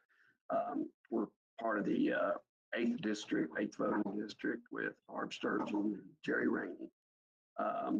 First of all, thank you for allowing us the opportunity to speak tonight and just give us so we can give y'all our opinion. I kind of feel like that as commissioners, you've already got input from the community, planners, educators, and various other government entities about this issue when you created the Town and Country land use plan, specifically to avoid future density. I thought the prior gentleman had an excellent point that people move to Williamson County to maybe have a little bit larger lot and enjoy the various amenities in Williamson County. Davidson County raised their property taxes 34% most recently. Williamson County is in debt over 700 million, is what I understand. I can't imagine you're approving this development knowing that we probably will need to widen Sneed Road in the very near future based on traffic studies that may have taken place prior to COVID-19 without, also without the full numbers coming from Stevens Valley, as well as, of course, this proposed development. One study I saw suggested about $43 million to widen Sneed Road, which excludes the bridge that will be needed in that area as well. Other folks have mentioned that the congestion at Hillsboro Road and Sneed Road, it's ridiculous between 7 and 9 in the morning, roughly 4 to 6 in the afternoon. This also includes the Grassland community area over towards Grassland Elementary and Middle School. It seems like the Hooker property is not in the spirit of the new land use plan that the commission did pass and is contradictory to the goals of our community. The lots are sized 0.14 and 0.18 of an acre per lot. On the surface, it looks great, 150 homes. on 175 acres. But when you dig into the details, 0.14 acre lot just isn't consistent. Over 1,800 individuals have signed the petition opposing this. And in tonight's agenda, you did mention the expenses associated with Stevens Valley. I'd ask you to consider the long-term expenses over a 10-year period associated with the Hooker development, including traffic, drainage, water, sewer, and emergency services such as police and medical, schools, and lastly, busing. Thank you again for your time.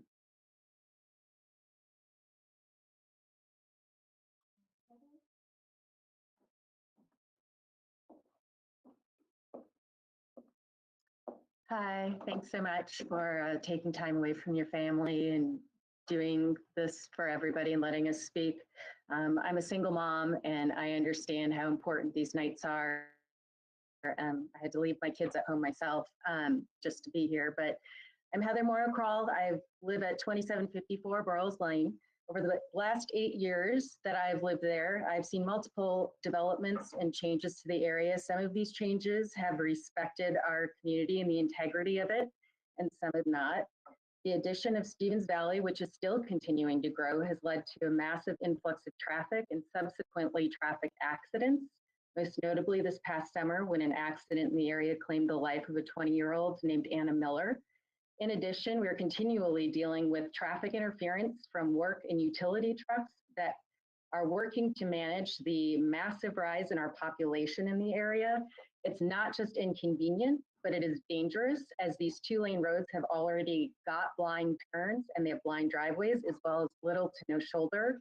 Adding another densely populated subdivision to our community would not only alter the integrity, but also the natural habitats and create dangerous and unsightly overcrowding. I moved out of the city to give my kids a more peaceful childhood and appreciation for nature's beauty. Mrs. Campbell, you and your family and your disregard for the well-being of those of us with children that still live in that community and not in Belmead are trying to create the same childhood that you had. And now we're not able to do that with this proposal. And it really is disheartening, and it seems to go against everything that Alice Hooker stood for. All of these things considered, I'm asking that you not just defer this, but deny it altogether. I really appreciate your time and your service to our community. Thank you.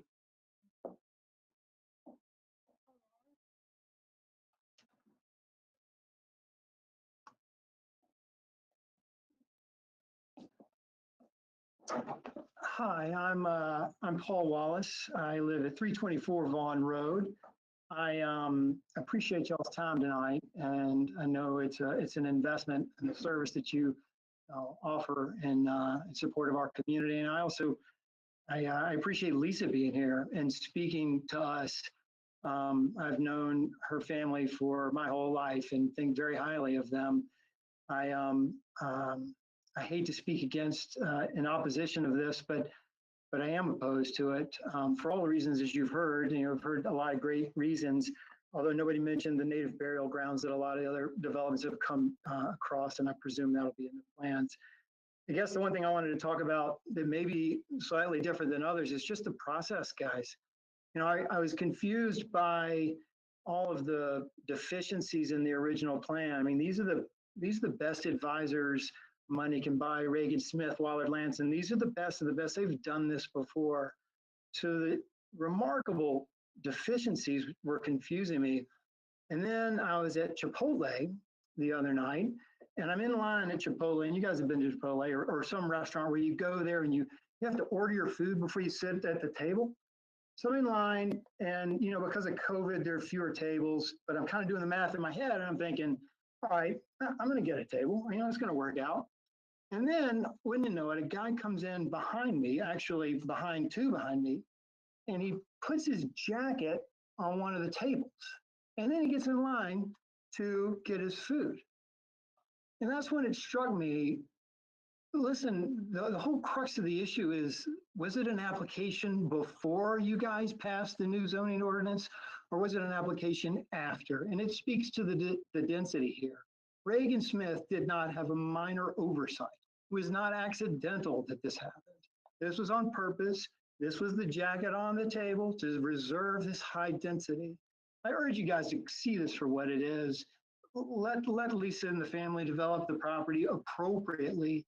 Don't grandfather this in because they were able to sneak something in on the eve of fantastic legislation. So thank you for hearing me and thank you for your service. Please do the right thing.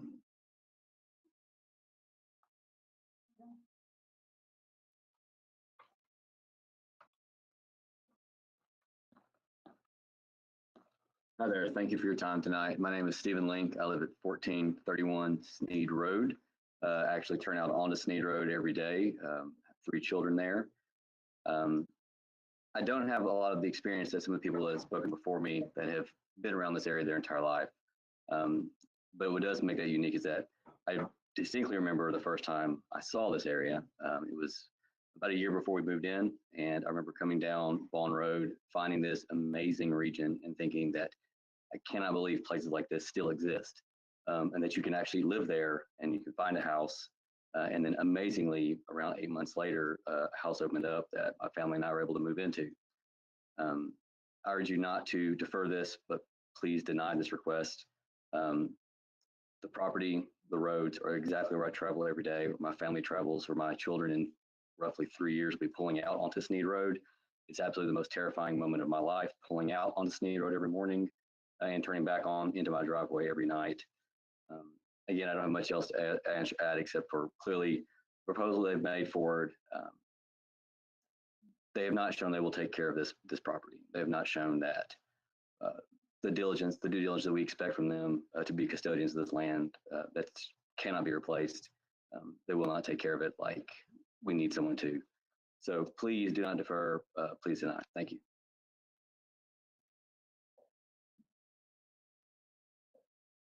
The last speaker. Okay, thank you for, I want to say thanks to all the people that came out and spoke tonight. And I want to thank the applicant and their engineer and lawyers for coming out tonight. This is an important process that we want to get, move forward in the proper direction.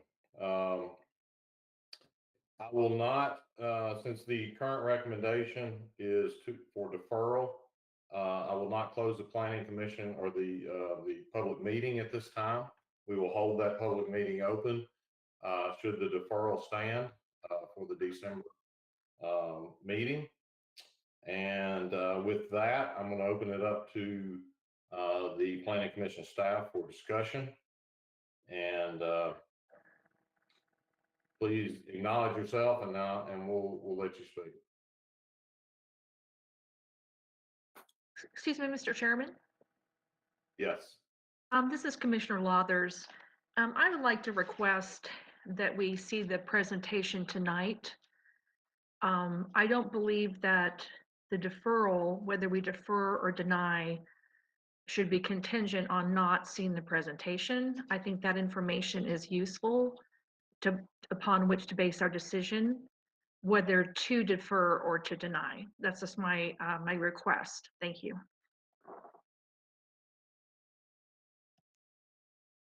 Anybody else have an idea on that? I'm not opposed to that. Hey, Sammy, it's Robin Baldry. So is the presentation, was it updated? Or is it a presentation that they had, already implemented it, or is it updated with the new information in it? Mr. Weaver, I would ask you that question. Is it a current updated presentation, or is it the previous information that we received in our packet? It's a presentation that goes through both the information that was submitted to the commission and was deemed a complete application on October the 2nd, as well as the additional information responding to staff comments that we received last Thursday and that we were provided to commission staff yesterday. So it's extensive. It's likely a little over an hour, but it's totally complete.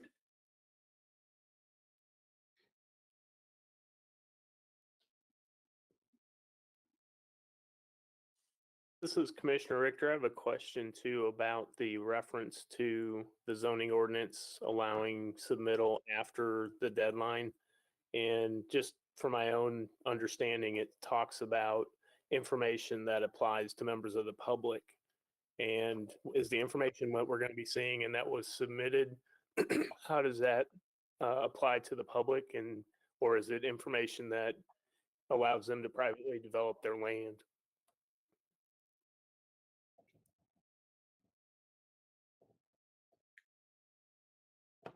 Just making sure I understand what's being submitted and what we're considering and looking at. And does Mr. my Chair, question make sense? this is Christy Ransom. I guess I can try to answer that. Commissioner Richter, are you referring to the language that's in the supplemental staff report? Yes, ma'am. Okay, that was just put in there to make a distinction between, as you all know, the bylaws say that members of the public can't submit written comments after Monday at noon. That doesn't apply to planning staff or the applicant or the applicant's consultants. And so that was in there to make it clear that that's why additional information is able to be submitted by the applicant after that Monday at noon deadline, because that is applicable to public participants and not for someone who's prosecuting the application or planning staff or me. That explanation makes more sense. Thank you.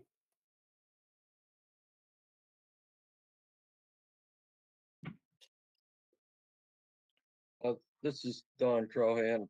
My question on this is what we're about to be shown, if we are shown the presentation, has the staff had a chance to look at this and review it in entirety? Mr. Crohan, no, we've not seen what they're proposing to present. Would you normally see that information prior to presentation? Not necessarily. In a forum like this where there's a application before the planning commission, in a public hearing, we don't know what the public is going to say necessarily, and the applicant has a right to address the planning commission. So, I don't find that necessarily unusual. Okay. This Commissioner Crohan again, but my problem on this is what they may present to us tonight. The staff, once looking at this, may not think this is acceptable or this is pertinent. I'll answer that this way, Commissioner Crohan. We indicated in the supplemental staff report that our review of the additional information that was provided last night was fairly cursory in nature. It wasn't an in-depth review. Obviously, there wasn't time for that to take place, even if we were inclined to do so. And so I say that to say that the same is true, I suspect, of what may be in this presentation. I don't know that we would be in position tonight to, depending on what is contained in the information, to either concur or disagree necessarily with the material in the presentation. Go ahead, Sammy. No, go ahead. You're good. My concern and question on this, as the application at this point, is the application complete and ready for staff? Or are there still a lot of deficiencies in it? So, Commissioner Crohan, I would go back to the original staff report where we talked about the completeness. We always do a completeness review when a project is submitted. So we look through all the submittals, and there are typically many of them on a planning commission agenda, and we look to see if the basic information is provided. Do they have a water letter? Do they have a natural resources plan? Did they submit a traffic study within the window that they're supposed to, and so forth. The completeness review isn't designed to look at all the information to determine whether it's accurate or not, or whether it meets the requirements, but rather whether it's complete. I mentioned in the staff report that took place for this. But you may be referring, Don, to the information that was submitted last night, or are you talking about the original submittal? Actually, you're done, Crohan. I'm talking about both. I'm looking at the natural resources. I'm looking at the traffic study. None of that seems to have gone through the process where staff felt it was acceptable. And I'm having a very difficult time trying to consider a deferral rather, for something that has the deficiencies in here that they haven't followed the rules of our zoning. And if everything was going according to process, but you didn't quite agree with it and you wanted them to make a few tweaks in it, but this looks to me like more than that. They didn't follow the rules at all as far as a lot of these things, and it would be very hard to defer something like this. I don't believe, in my estimation, that this application is ready for this concept plan is ready for us to vote on at this time. Amy, it's Robin Baldry. I concur with Don. That's what I was thinking. That's what I was asking even about the presentation. Was it updated? I feel like even listening to parts of it, maybe some misinformation that's now been changed. And I was surprised that it was going to be denied, the application. And then, last evening, we started getting emails of 153 pages. So I'm kind of concur with Don. I don't feel comfortable either.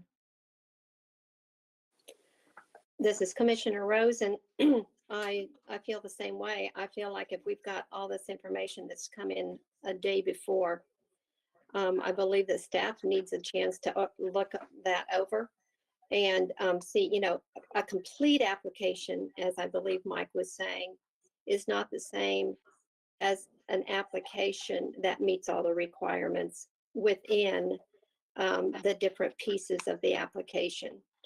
So I'm not at all comfortable with making any move tonight until all of that is seen and understood. Mr. Chairman, this is Commissioner Lathers. I'm just going to ask Mike, could this applicant, if we are not comfortable with just, giving someone a deferral because they haven't met our requirements? I have heard the public comment on that. It resonates with me. In all fairness, does this applicant have an opportunity to resubmit, use the base information that they have, that they can resubmit for a complete application? Is that correct? Commissioner Lathers, if the application is not deferred, if it's denied by the Planning Commission, then any resubmittal would have to comply with the current zoning regulations as passed by the County Commission on Monday night. But yes, to answer your question directly, they would have an opportunity to resubmit the project in that event. But Amy, Robin Baldry again. I have another question about their application. So they submitted their application. It was complete,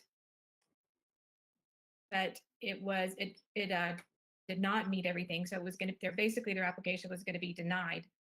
Then yesterday, all this new information came in, and that's why it's here before us. Is that bottom line? Is that bottom line how it worked out? It was going to be before you anyway.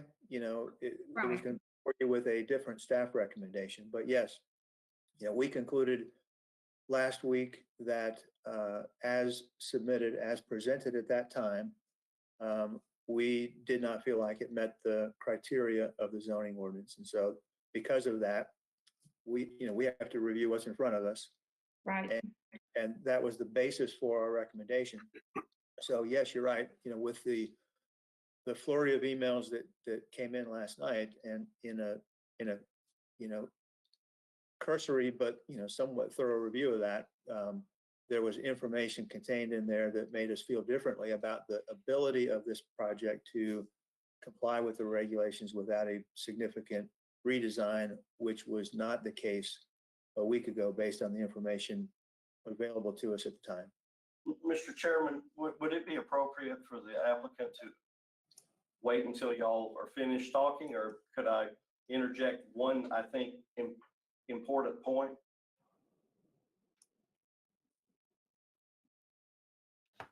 Mr. Weaver, I'll let you interject the point. And I'll not abuse the opportunity, sir. Thank you.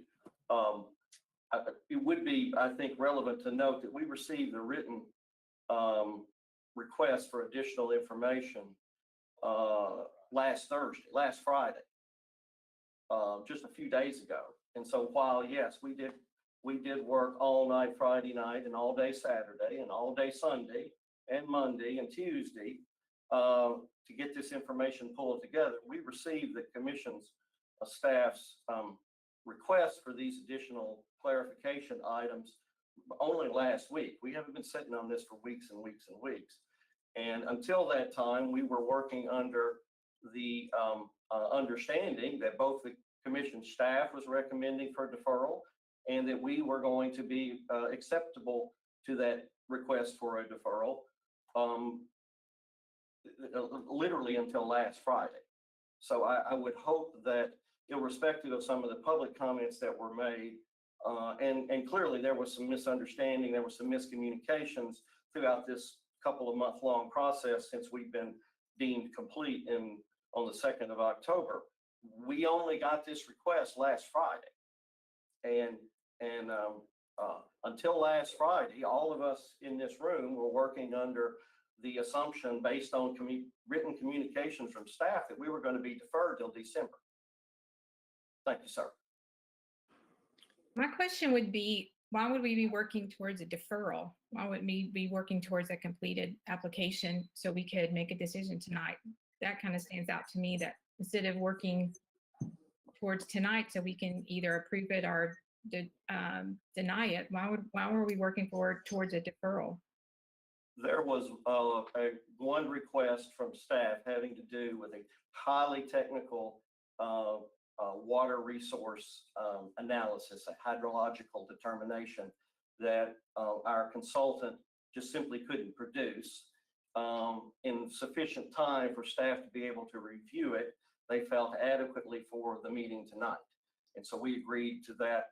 We were working on that. Staff knew we were working on that, but irrespective of the fact that we had a completed application, this additional piece of information that staff wanted, and we were happy to provide to them, was going to require more time than staff felt like we have for us to produce it, get it to them, and then give Aaron and others on your staff the time to adequately review it.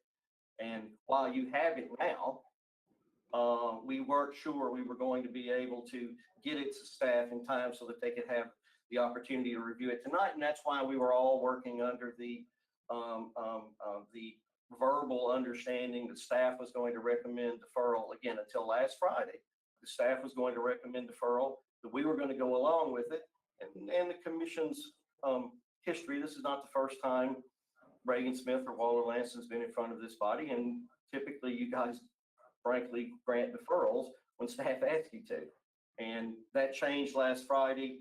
We worked day and night to get the information, thinking that there was a possibility that we would go tonight. We're ready to go tonight. We have an application in front of you that is complete and that meets every criteria. And if we go tonight, we'll put that information in front of it. But we were working under the understanding with staff that we were going to defer. That changed last Friday. That's fine. We produced the information. We got it to you yesterday, as is our right under your ordinance. And now staff would like the time to approve, to review it, to give you a full and complete report in December. And we support staff's recommendation in that regard. Thank you. Mr. Chairman, may I ask a question? This is Commissioner Lothers. Yes. Yes, you're recognized. Oh, thank you, Mr. Chairman. I think that it would be good for clarification that, again, we can receive a staff recommendation and we respect it, but it is still the decision of this commission as to whether they act and provide a deferral or denial. And I just wanted to emphasize, maybe as the elected member of the Planning Commission, that this has been a process of public hearings over the last several months, not only the last 2 years for the 2040, but we have folks that are frustrated and feel that we are bending over backwards for folks that want to not follow the spirit of the law of our public policy that has been adopted, and so get something in place. My personal feeling is that governance is a stew of professional staff, legal counsel, elected officials, environmentalists, hired professionals to represent their clients' best interests, the property owners, the community stakeholders who are directly day-to-day impacted by the decisions we make. And, there's going to be conflict within all of those entities. I would just say that sometimes the players, we can weave together a better outcome envisioned than any by one individual perspective. So personally, I have real concerns about this concept plan and being uncharacteristic for this area. And in response to the applicant comment that they have a Nashville mailing address, I encourage her to attend a budget meeting, which is open to the public, where Williamson County has to provide Williamson County schools at a minimum of $30 million for any new residents of the homes that are built, not by your mailing address that the postmaster delivers to, but your schools are determined by your county.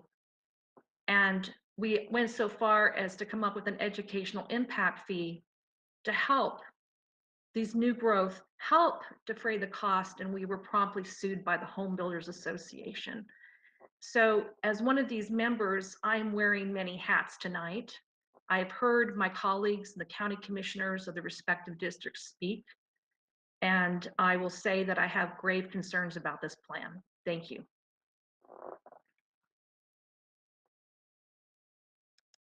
Thank you, Commissioner Lathers. This is Commissioner Rose, and I have to say that I have a lot of concerns about this as well. Many of us worked long and hard on that 2040 plan. And I understand that from the traffic concerns that have been stated by all the people that, the residents in the area that made the comments about the staff, about the traffic concerns, about the road that will go through that subdivision as a cut-through road. And as you look at the map, it looks very much like it could be that. It's one thing to say and to just want everything to be pretty and want everything to be nice and to keep everything the way it used to be. Those of us that have worked on that 2040 plan, and I worked specifically on the Triune plan, we know it's not going to remain the way it was 100 years ago, 50 years ago, even 30 years ago. But there's a limit. There's a limit to how things can develop and to how far they should. And I did not know Mrs. Hooker. I didn't know her at all. But when I hear the testimony about her life and the things that she stood for, and then that this is what is happening to her property, I'm surprised, honestly. I wish I had known her. So I have a lot of reservations about this, and I cannot approve this plan as it's presented at this point. Mr. Chairman, this is Christy Ransom. Could I address the commission, please? Yes, ma'am. I would just like to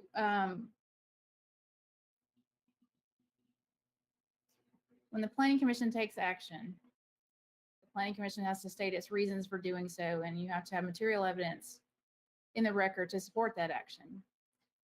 Traditionally, if there is a staff recommendation that you are accepting, then you would adopt the staff recommendation, and those material evidence items are laid out for you. The staff recommendation of denial has been removed, and the staff is now recommending deferral. Should the planning commission choose to not follow the staff recommendation and do something other than deferral, please be reminded that your motion is going to have substantive and material evidence reasons to support that action. The staff hasn't had an opportunity to review this most recent information, so they can't offer you any substantive comments on that. But just as a procedural matter, the staff recommendation for denial is no longer effective. The staff recommendation is for deferral. So should you choose to deny it, then your motion needs to cite the material evidence and the reasons upon which you are basing that action. Thank you. Then this is Commissioner Rose, and I make a motion that we defer this action until December. Is there a second? Before you finish, can I make a comment? Let's have a second on the motion, please, and then there can be further discussion. Commissioner Richter, second. Thank you. Robin, you got the floor. I'm going to defer this to December. I did want to just make some comments about my concerns with the way the development is and the density of the development and it as a whole, just from the traffic perspective. Because when I was reading, when it was going to be denied, and again, we haven't had a chance to look at the new information about the traffic and the road and the traffic study, but you've got St. Matthew's School, which that was a big concern of ours when we were talking about Stevens Valley. It's 3 miles down the road from Vaughn Road. You've got Stevens Valley. It's a 20-year project. It's a lot of houses on that 2-lane road, and they agreed to do road improvements, not widen the road, but do road improvements. So, and I just see more cars on this road. You've got Old Natchez, you've got Laurelwood, you have Temple Hills, you have Steeplechase down on Vaughn Road, and then you just put on a whole lot more cars. It's 147 lots. You're talking at least, 350 cars with 2 families and children driving, and a through road from, Sneed Road over to Vaughn Road. So my comments are more just the impact of even more cars and more houses in an area that is, to me, still out in the country. And I just don't see how the road is going to handle that. It would have to have a lot of improvement to me, and maybe that's in the new information that they've submitted. Some things are going to change. We'll just have to wait and see. Thank you, Robin. And I just want to add to that. I agree with your statement there on the traffic. And we all sat through, or most of us sat through the Stevens Valley approval. And it did have some very stringent milestones for improvements to Sneed Road all the way to Hillsboro Road. And like you, I've not seen the updated traffic study. I do think we do I just ask that staff, assuming this gets deferred, I ask that staff fully consider and legal fully consider how the Stevens Valley milestones and their commitment falls in line with this new development. Because at the end of the day, this development, let's say they go bonkers and they build this thing out in 2 years, they're going to add more traffic to Sneed and Vaughn Road than the Stevens Valley will in the next 10 years. And so I want to make sure that if we've approved Stevens Valley with some very strict restrictions on when they can build and when they can't, improvements they're willing to make, that we consider those here too. And I'm not saying this development has to make those make those, but I think we have to consider how those overlap and how they impact the traffic in this area. Because it is a very busy, Sneed Road is a very busy and high speed, and Vaughn Road is a very busy and high speed road. And so I appreciate your comments, Robin. And I just, should we defer this? I want that fully considered and understand that. Commissioner McCoy, this is Mike Madison. I concur with what you said and what Commissioner Baldry said, and that of course is what we'll be doing. And not only that, but the county's traffic consulting engineer is looking at it that way as well. Mr. Chairman, this is Don Crohan. Could I make a statement, please? Yes, sir, you can, Don. I'm kind of losing track of what we're studying tonight. The 2040 plan seems to be coming up quite a bit, but that's not what's on for us tonight. What is on for us tonight, in my estimation, and please correct me if I'm wrong, is there is a lot of major deficiencies in this plan. We do not have a complete plan, such as the natural resources, the traffic impact analysis, and as of October 29th, they still hadn't had a complete plan. The hydraulic determination had not been made. And to me, it'd be a serious mistake, but that's just my opinion, for us to defer something like this. I think something like this should be denied, and it should come back to us when it's complete enough for us to make a decision on what's going to happen or what will happen with this property. Thank you. Thank you, Don. Mr. Chairman, this is Commissioner Lucigen. May I speak? Yes, you may, please. I tend to agree with Commissioner Crohan and also what our county commissioners spoke about in the public hearing, and that is the completeness of the application prior to November 9th, because it seems to me from what I'm reading that it was not complete. Between the county's consultant, KCI, and their report, they talk about how the applicant did not show that the county's requirements were met. And then also we know from the applicant saying just a few minutes ago that the hydraulic determination information wasn't submitted completely. So we didn't have a complete application before November 9th. So I feel like the applicant or the information that they submitted yesterday shouldn't be part of our consideration.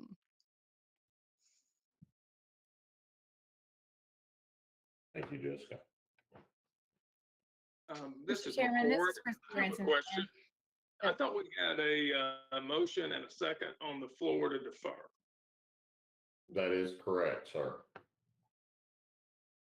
And we are discussing that motion. And Christy, I will turn it back over to you. You started to say something.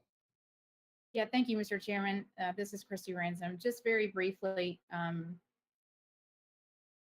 the zoning ordinance addresses whether an application is complete or not, and that determination is made by the planning director. If you all have concerns about whether this application was in fact complete, then what I would like to do is have the opportunity for the planning director to revisit that issue from a zoning ordinance standpoint and report back to you. I don't know that you all, let me choose my words carefully.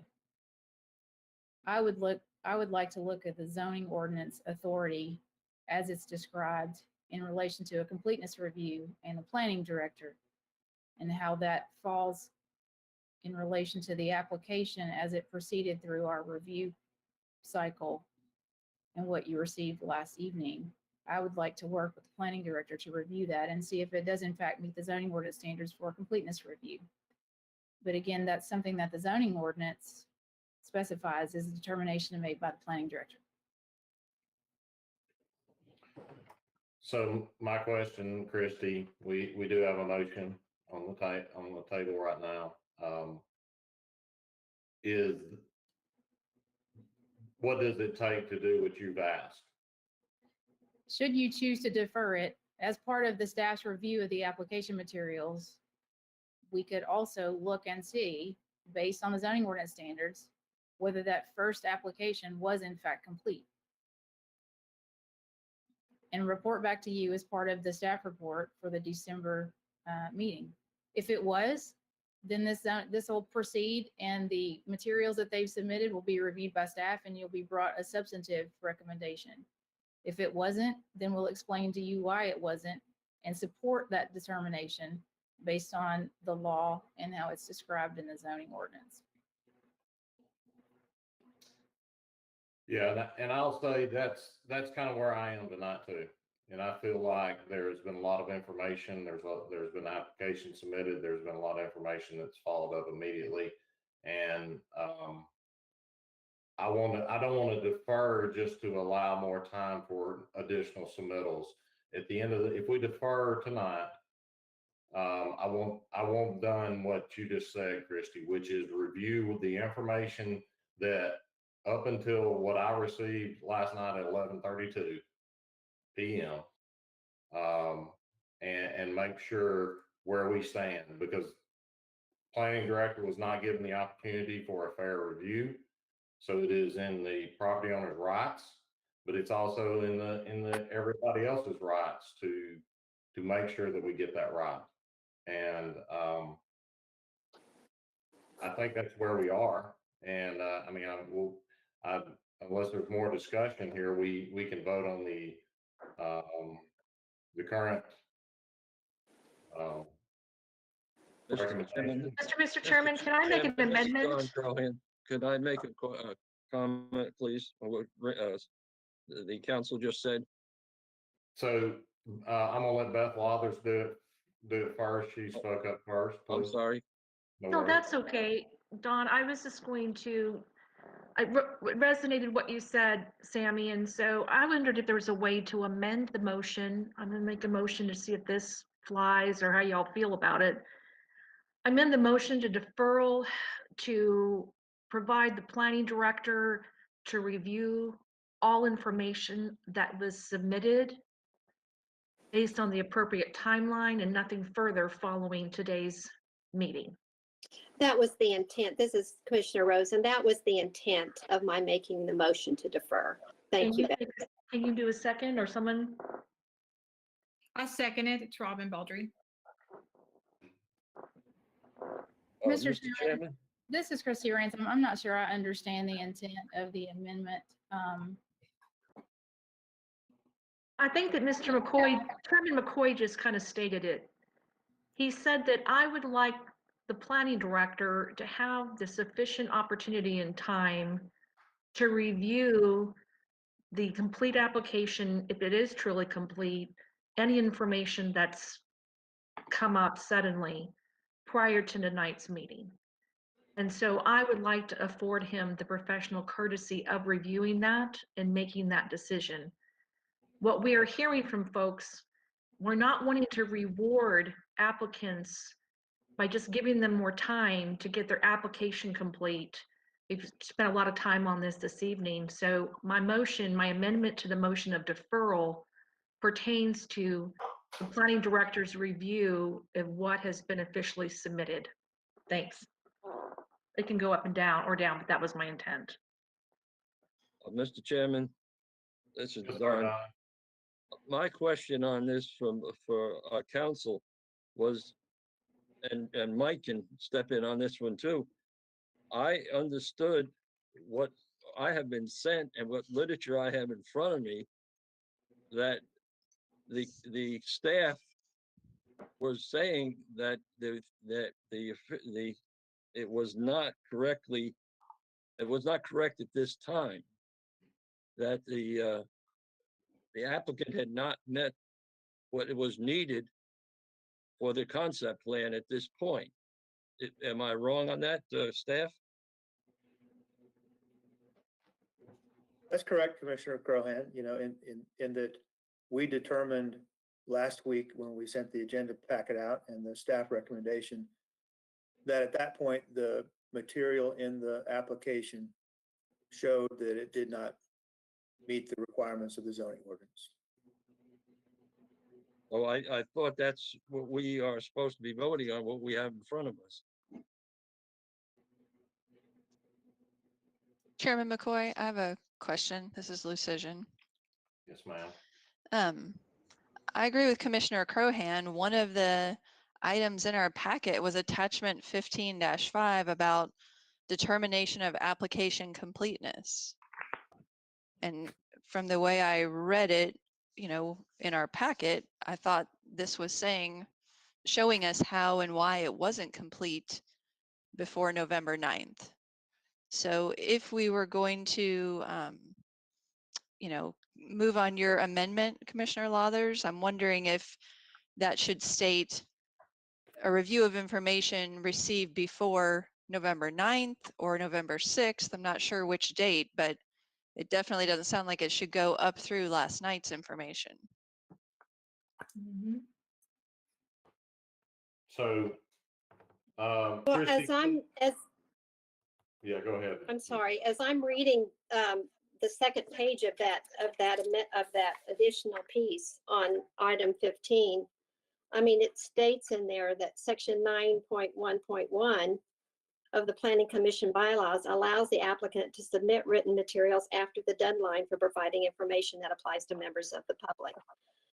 So apparently it was allowed for them to send that in at the last dying minute last night. And Mike and the staff have not had the chance to look that over and to make a clear review of that and to understand what's in there. So that was my intent behind making the motion for deferral so that the staff has a chance to review that. And the second paragraph of that page also makes that statement.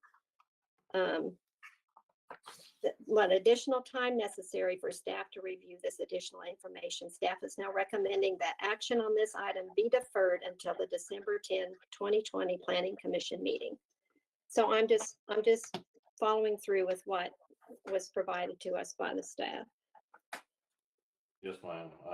I appreciate that clarification. Christie, Chairman, we have a motion on the table, and do we need to act on that motion before considering any amendment, or does Ms. Lathers' amendment can it come into play if it's acceptable? Commissioner Lathers' amendment, I believe, has a second. And Yes. you all would need to take action on that amendment before you could take action on the motion to defer, because she is seeking to amend the motion to defer. I will tell you, as your legal counsel, the amendment concerns me somewhat because it seems like it hamstrings planning staff from being able to review the substantive materials if the planning staff finds that it was in fact a complete review. So I would rather the staff have the opportunity to confirm the completeness review. And then if they do confirm that, go on and do a substantive review of the materials that they've received and bring both of those findings to you in December. As I understand the amendment, the way it's drafted, staff can only make a completeness review and not have the opportunity to review the material from a substantive matter. That's why I asked for clarification on the amendment. Thank you, Christy, for that clarification. I think I was trying to echo Chairman McCoy's sentiments, and I think that it's understood that this isn't an extra month for them to submit other materials, but to have the review be appropriate to what was submitted to our planning director. So with that, I'm willing to withdraw my amendment motion. If the second wants to withdraw, then we would be back to the original motion. Who was the second? It was, I think it was Commissioner Rose. Or no, I think it was Rose on the first one. I'm sorry. I think she also did the amendment. I believe you're right. Ms. Baldry did the amendment on the second. I would second to withdraw the amendment. Okay. I'm sorry, let's back up.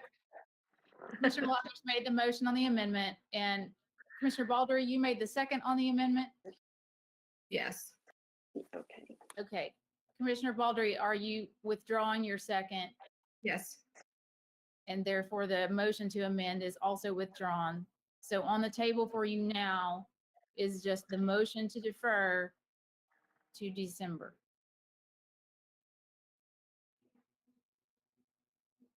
I'd like to call for the question.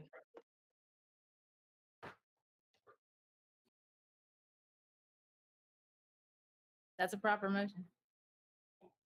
I'm sorry, I didn't hear what Commissioner McCord said.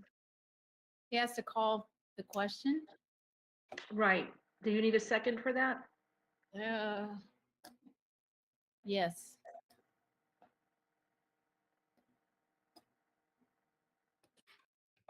Second, Eddie Sanders. So if I'm not mistaken, the motion will be to stop deliberation, correct? So, stopping deliberation on that, we need to take the motion and second up and go to a roll call vote. Is that correct, Christie? Take a vote on calling the question, and then we'll be back to the main motion. Okay. Take a vote on calling the question to regarding Mike, will you take the roll call, please? Yes, sir. Commissioner Crohan, No. Commissioner Baldry, I'm sorry, what was Commissioner Crohan's vote? I didn't hear that. I voted no. Oh, okay.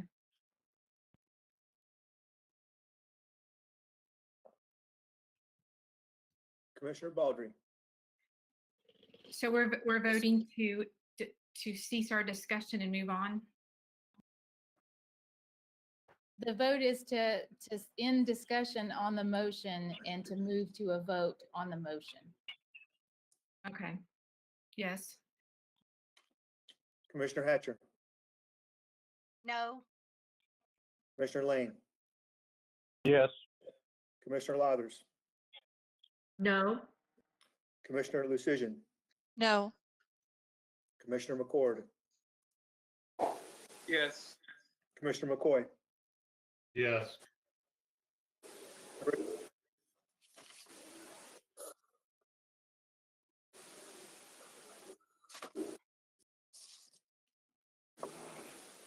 Commissioner Richter, Yes. Commissioner Rose, Yes. Commissioner Sanders, Yes.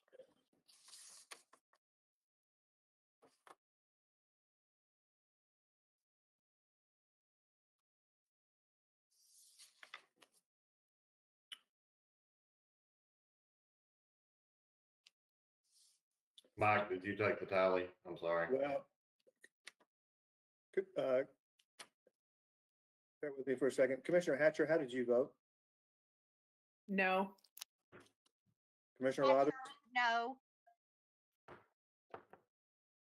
Commissioner Lathers, You're muted, Commissioner Law. I'm sorry, I voted no. Pardon. okay, let me read this and tell me if this is inaccurate. I had Commissioner Crohan a no, I had Robin Baldry a yes, I had Sharon Hatcher a no, I had Commissioner Lane a yes, Commissioner Lathers no, Commissioner Lucision no, Commissioner McCord yes, Commissioner McCoy yes, Commissioner Richter yes, Commissioner Rose yes, and Commissioner Sanders yes.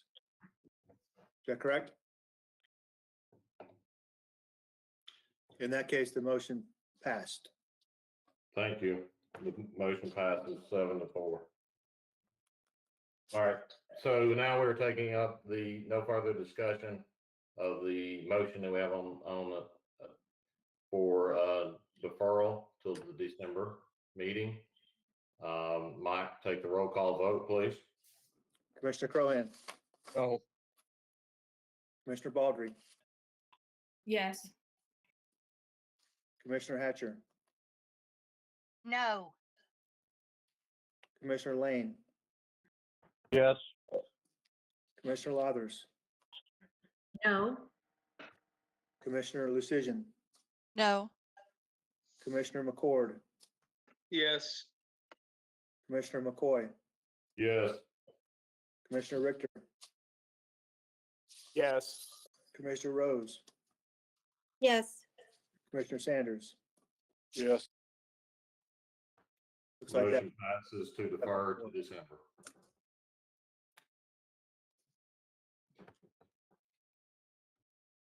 Mr. Chairman, might we take a 5-minute break? That works for me. Yes. We will return at 8:12. Thank you.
Hopefully everybody has had a chance to get back.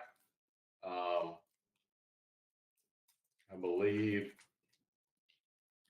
everybody appears to be here, so I'm going to move forward. Moving to item 16 on the agenda, it was also a public hearing. Keith McCord. Yeah, Mr. Chairman, I need to recuse on item 15 due to a conflict. And it's item 16, correct? Is that what you just said? I'm sorry, that's not coming in very clearly. Yes, item 16, excuse me. Yes, cool. All right. So item 16 is a concept plan review for Reed's Vale subdivision containing 252 lots on 359.57 acres located off of Lampkins Bridge Road in the 5th voting district. Staff. Thank you, Mr. Chairman. This is Aaron Holmes. The applicant is requesting concept plan approval for this 252 lot conservation subdivision in the Rural Development 1 zoning district. The review of a concept plan is the first stage in the development approval process. Because the concept plan contains more than 49 lots, a public hearing is required. The subject property totals approximately 360 acres and is located on Ladd Road, approximately 2/3 of a mile south of its intersection with Murfreesboro Road and a 1/4 mile east of its intersection with Trinity Road. The property also has access on Lampkins Bridge Road, approximately 3,600 feet south of its intersection with Murfreesboro Road. Property is bordered to the west by the Harpeth River. The site contains a number of natural resources, including moderate and very steep slopes, streams, floodplains, and areas of woodlands. Approximately 28% of the site is covered in tree canopy. The required 300-foot open space strip along Ladd Road and Lampkins Bridge Road and the required 100-foot open space strip around the perimeter of the property has been provided. The proposed development consists of 252 lots, which range in size from approximately 10,100 square feet to approximately 1.1 acres. The overall density is 0.71 dwelling units per acre. Approximately 208 acres of the site will be preserved in open space, and 93% of the existing tree canopy will be retained. A traffic impact analysis was conducted by the applicant and reviewed by the county's traffic engineering consultant. Because a contract for the Highway 96 widening project has now been let, the TIA uses the capacity of the future 5-lane section in the analysis, which is permitted based upon section 19.06 of the zoning ordinance. Zoning ordinance provision also states that the completion of the roadway project must precede the completion of the development. The TDOT contract specifies a project duration of 4 years. In order to align the pace of development with the projected pace of the roadway project, county's traffic engineering consultant is recommending that the county only approve final plats for 25% of the total number of lots per year. This equates to 63 lots per year. Should the TDOT roadway project schedule be altered, the number of lots allowed to be final platted may be adjusted to account for such alteration in completion schedule. There will be 2 accesses to the proposed development. One access will be from Ladd Road, and the second will be from Lampkins Bridge Road. The TIA analyzed the necessity for left and right turn lane at the proposed site access and concluded the need for left and right turn lanes were not warranted. However, staff is recommending the applicant install a right turn deceleration lanes at both entrances to the development. This recommendation has been added as a condition of approval. Additionally, during the review, concerns were raised regarding the site distance at the proposed entrance on Ladd Road were shared with the applicant. The applicant revised the concept plan to relocate the proposed entrance further west, and the county's traffic consultant has reviewed the revised concept plan and has determined there is acceptable site distance for those entering and exiting the development. Within the development, the applicant is requesting a right-of-way width of 40 feet in order to locate sidewalks outside of the right-of-way and a design speed of 25 miles per hour for internal roadway. Staff is in support of these requests. Water service will be provided by Mill Crofton Utility District. Wastewater will be handled via a non-traditional wastewater treatment and disposal system for which a site plan was approved at the July 2019 meeting. Approximately 27 acres of the site will be utilized for the non-traditional wastewater treatment and disposal system, which includes the land application area, treatment facility, and storage pond. The proposed system will utilize recirculating sand filter technology to treat wastewater generated by the proposed subdivision. A certificate of convenience and necessity has been issued by the Tennessee Public Utility Commission, and a draft state operating permit has been issued by TDEC. A design development report and detailed soils investigation report were prepared by the applicant and submitted to the county. County's wastewater consultant has reviewed these reports and is recommending approval of the proposed site concept plan. It is staff's opinion that the combination of distance, topography, and existing vegetation will serve to adequately screen the treatment system from adjacent properties. A landscaping plan for the non-traditional wastewater treatment and disposal system has been submitted and approved. It should be noted that once detailed construction and engineering plans are prepared in conjunction with the submittal of a preliminary plat, changes to layout, including the potential for reduction of lots and relocation of drainage infrastructure, may be necessary. A landscaping plan will also be required. Staff recommends approval of the concept plan along with the request for a 40-foot right-of-way width and a design speed of 25 miles per hour within the subdivision with the following conditions. The preliminary plat must address the following. Number one, submission of roads, drainage, and erosion control plans for review and approval by the county. Number two, submission of plans for the off-site roadway improvements, i.e. the deceleration lanes at both entrances to the development, to the County Highway Department for review and approval. Number three, submission of water plans for review and approval by Millcrofton Utility District. And number four, submission of the applicable construction plans for the required wastewater disposal facilities to TDEC, county's consultant, and staff. Final plat must address the following. Number one, prior to final plat submittal for the first section of the development, off-site roadway improvements, i.e. the deceleration lanes at both entrances to the development, must be completed to the satisfaction of the county highway superintendent. Number two, prior to final plat submittal for the first section of the proposed subdivision, a zoning certificate must be obtained for the completed wastewater treatment and disposal system. Prior to the issuance of the zoning certificate, the applicant shall provide the following. A letter from TDEC indicating the non-traditional wastewater treatment and disposal system was installed and is functioning. B, as-built drawings showing the location of all system components and a sealed certification letter from the design engineer indicating that said system was constructed in accordance with the approved construction plans and specifications. C, a letter from the owner/utility provider indicating that it has accepted said system and is currently operating same. D, posting of a performance bond in the amount of $320,500 for the treatment and disposal system as specified by the county's wastewater consultant. E, the posting of a performance bond in the amount of $29,100 for landscaping improvements as it relates to the referenced non-traditional wastewater treatment and disposal system. And F, execution of performance agreements for the above referenced sureties as they relate to the non-traditional wastewater treatment and disposal system. Number three, no more than 63 lots may receive preliminary plat approval per year beginning on the date of concept plan approval. This number may be adjusted based on changes to TDOT's projected completion schedule for the widening of Highway 96. Number four, prior to consideration of final plat approval, the applicant shall submit HOA documents for review and approval by the county attorney's office. The HOA documents must be submitted with the final plat, and the approved HOA documents must be recorded concurrently with the recording of the final plat. Number five, establishment of a performance bond for roads, drainage, and erosion control. Number six, establishment of a performance bond for water improvements in favor of Millcrofton Utility District. Number seven, establishment of a performance bond for the wastewater collection system. Number eight, submission of landscaping plans and establishment of a performance bond for landscaping. Number nine, execution of performance agreements for the above referenced sureties. Number 10, execution of a stormwater maintenance agreement and submission of an operation and maintenance plan to stormwater improvements.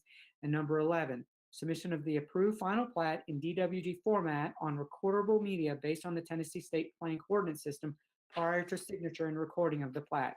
One additional item, Mr. Chairman, we have sent you all of the email correspondence we've received on this request.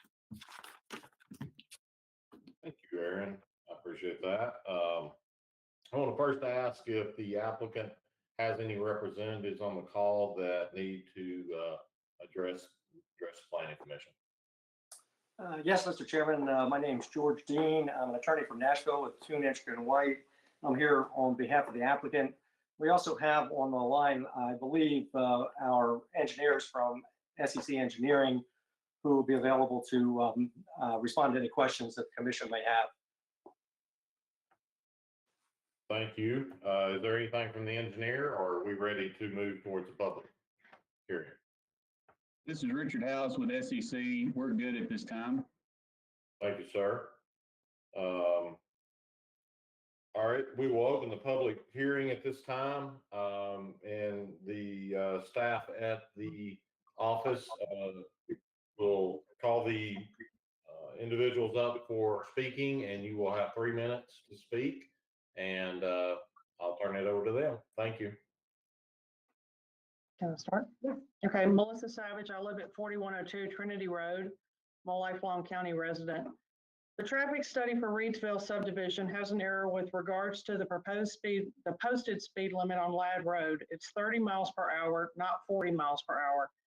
If the posted speed limit is not correctly documented and no one in the county office has caught it, what other potential errors are in the report? This development is going to impact all residents on Trinity and Ladd Road. And as impacted taxpayers, we expect that these reports and studies to be thorough and accurate in the decision-making process, as much for the folks that don't own huge parcels of land as for the ones that are making extraordinary profits by selling off and developing theirs. The data for Ladd Road was collected at the intersection of Ladd and Murfreesboro Road. There's no mention of the amount of traffic that traverses on Trinity Road and the impact Reedsville will have at the intersection of Trinity and Ladd Road or Trinity and Highway 96. The preparer of the study confirmed that the county's traffic consultant did not require analysis for any intersections or segments on Ladd Road. This is grossly negligent since these intersections are going to be the most impacted by the development. And to say that there are 252 homes proposed for 355 acres is misleading, since the total acreage for lots is only 101.8 acres. Some of these lots are less than 1/4 of an acre. This is the kind of density is not in line with the character of the area, even for RD1 and certainly not for the newly approved RD5 plan. 205 homes, or 81% of the lots in this plan, are on the bulk of land that's on Ladd Road. There's no doubt that 80% of the traffic for Reedsville will be on Ladd Road going to and from Trinity Road. And the section of Trinity Road that runs from Murfreesboro Road to Arno Road only has a 30-foot easement. So what you see today is what you get. There are no shoulders on Trinity Road, and because there's only a 30-foot easement, there's little the county can do to make improvements to it as it is now. The condition of Trinity Road is just one example of how there's not enough infrastructure to support the dense development of Reedsville. Joyce Ladd-Boone, Clifton Ladd, and Roy Ladd have lived on Ladd Road their entire lives. Because of COVID-19 and their advanced ages, they could not be here tonight. Each owns land either directly in front of the development or next door to it. I'll ask that I include their names in support of what I'm stating here tonight. They don't want to see this development proceed with 252 homes.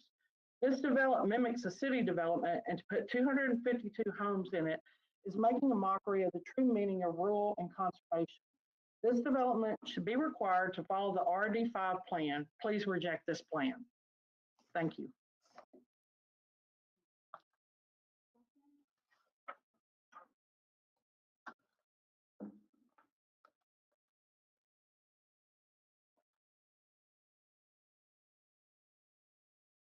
Good evening, thank you.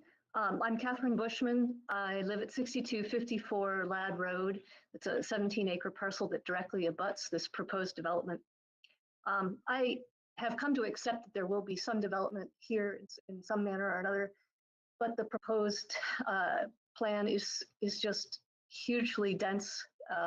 Is not in keeping with the rest of the area. It's going to pose an incredible ecological burden and a tax burden and a traffic burden on the area that we just can't sustain. And I really hope you'll think about rejecting. We did get a change.org petition together. I believe it was emailed to all of you. In less than a week, we had over 550 signatures. We don't have a lot of people here tonight like the Sneed Road people did. we have a lot of elderly residents, a lot of people who couldn't make it, have young children. Please consider that signature, those signatures on that petition, as well as people who are very concerned about the density of this proposal. I do have two fundamental reasons that I think the plan is flawed. The first is I've lived there for 10 years. The floodplain line that's shown on the map, that floods that high, if not higher, every year. And I know that I sent pictures to the Planning Commission, and other, my neighbors and residents in the area sent some pictures of flooding. That tributary for Little Harpeth rises up with a vengeance every spring. And in fact, there are some streams that are going through those houses, 141, 140, and 138. I feel bad for those people because there's a stream which becomes a mini raging river through their house right now. I live there, I know, I see it. If you add 252 roofs and driveways and access roads for those, you will have just all that much more runoff and no natural land to absorb that water. The river will flood. It floods Trinity Road right now over the road at where that bridge is, as going out towards Arno. We can't sustain this kind of density on this land. And I have a concern about the traffic as well. And the traffic study they provided was incomplete at best, kindly. The fact that they never looked at the other ends of Ladd Road, the other ends of Lampkins Bridge, all they looked at was the 96 intersection, seems like a junior high school effort at traffic study. Please reinvestigate traffic, reinvestigate watershed, stormwater, keep the will of the people, that's RD5 desire. It would be much more appropriate here, and I ask you to reject the plan. Thank you.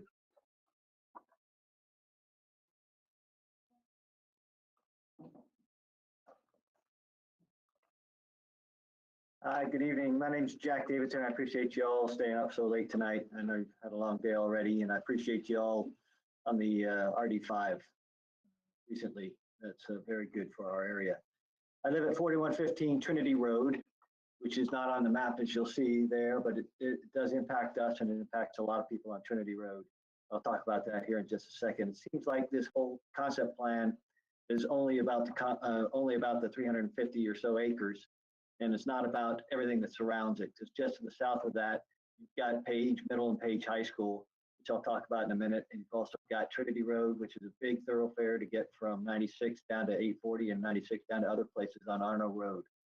And you've got Lampkins Bridge, which is on the east side of that. You've got a new McDaniel Farms another high density subdivision there being built.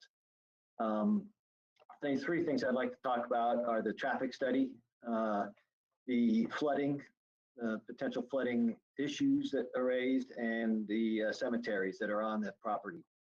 First of all, the traffic study, as alluded to by Melissa and Kate, does not include Trinity Road at all. It talks about going down to Trinity, and then it kind of forgets it, and then talks about where it intersects the 96.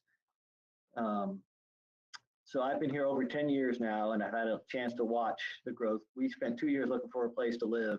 We said we want something out in the rural areas, and we found it here in Franklin. We really love it here. We really, really love it here. And we're sad to see the high density places being built up so much. But the Ladd Road that it's talked about in the concept there, you take a left, if you look at the map, you take a left off of out of the proposed high density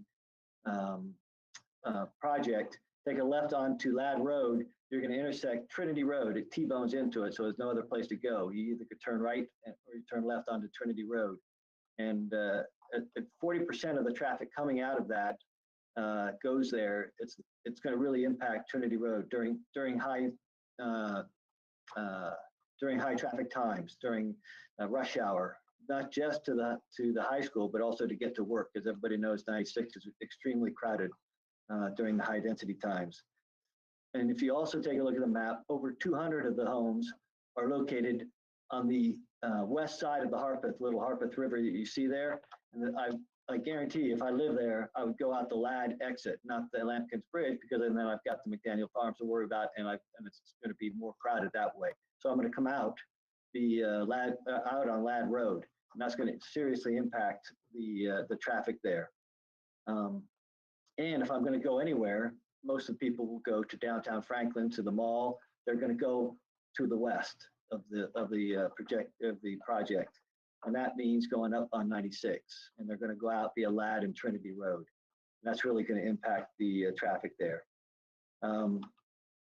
If you're taking kids to school from there, you have no exit direct onto Honor Road. You can't get to there, so you're going to have to go around either via Lampkin Bridge or Ladd Road.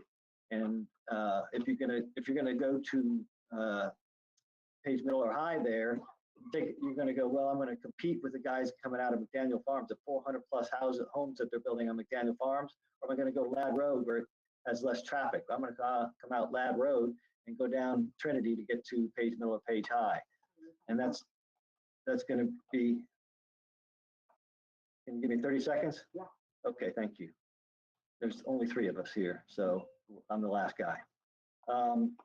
So I'm gonna pick the easiest route. 2 other things: flooding. Little Harpeth feeds into the Harpeth, and that Harpeth floods on Trinity Road at least several times a year and puts it out of commission. And I'm concerned about the flooding. I didn't see anything about that. There's no exit to Arno Road. I don't know why. There's a lot of traffic flowing south to 840 that's becoming more popular. And cemeteries. There's at least, I understand there's 3 cemeteries. I see nothing in the plan to protect these cemeteries that have very, very old historical meanings. So I'd like to see something to protect that. My end result is I'd like you to deny the concept. We don't need high density places around here. It's a great rural place. We ought to keep the country. Thank you very much.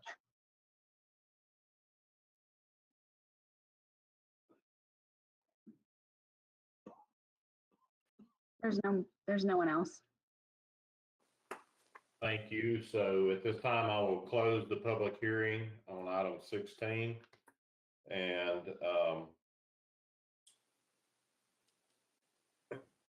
at this point, I have a couple of questions for either staff or the engineer for the project, but I'll first open it up for discussion amongst the group, and we'll move forward with that.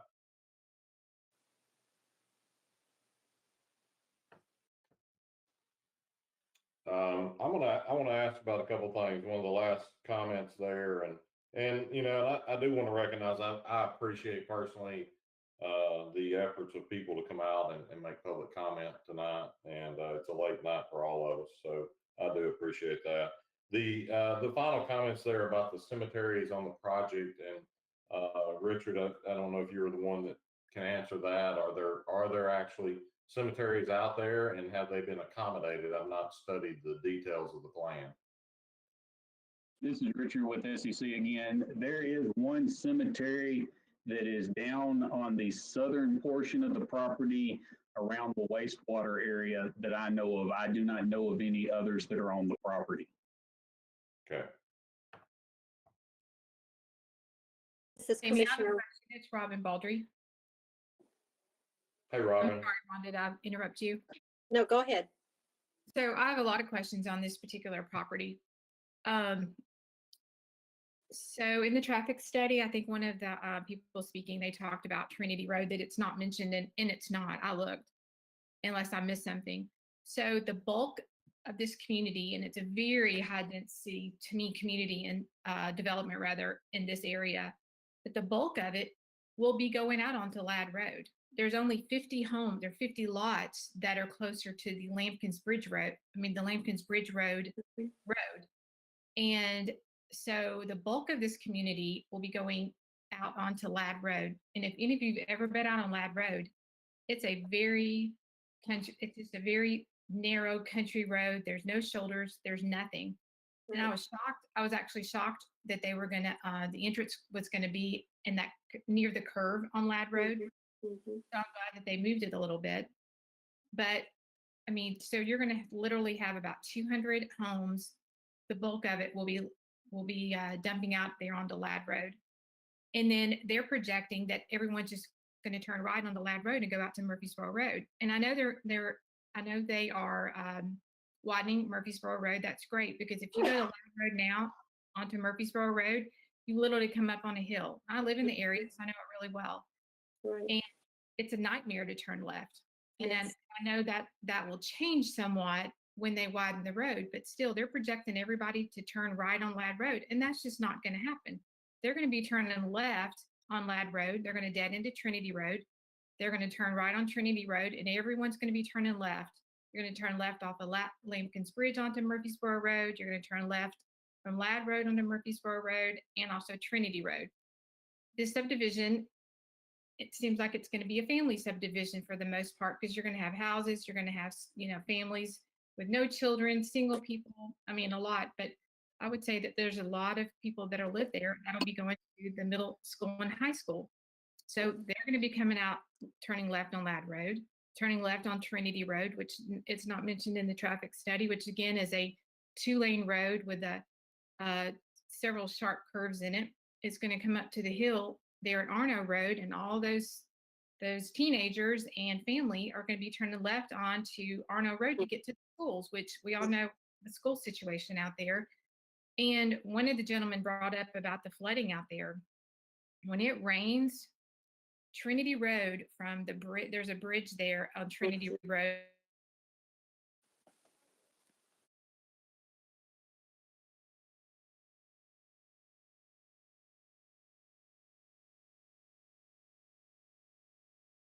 Hey, Robin, you have frozen up, it looks like. I don't know if you can hear us.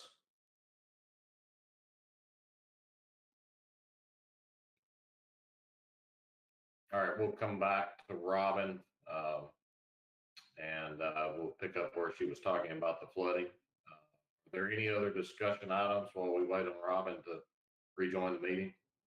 Yes, I have, it's been brought to my attention that there are 3 cemeteries, not just from this gentleman this evening mentioning this, but another person in the community has brought to my attention that there are 3 cemeteries on that property.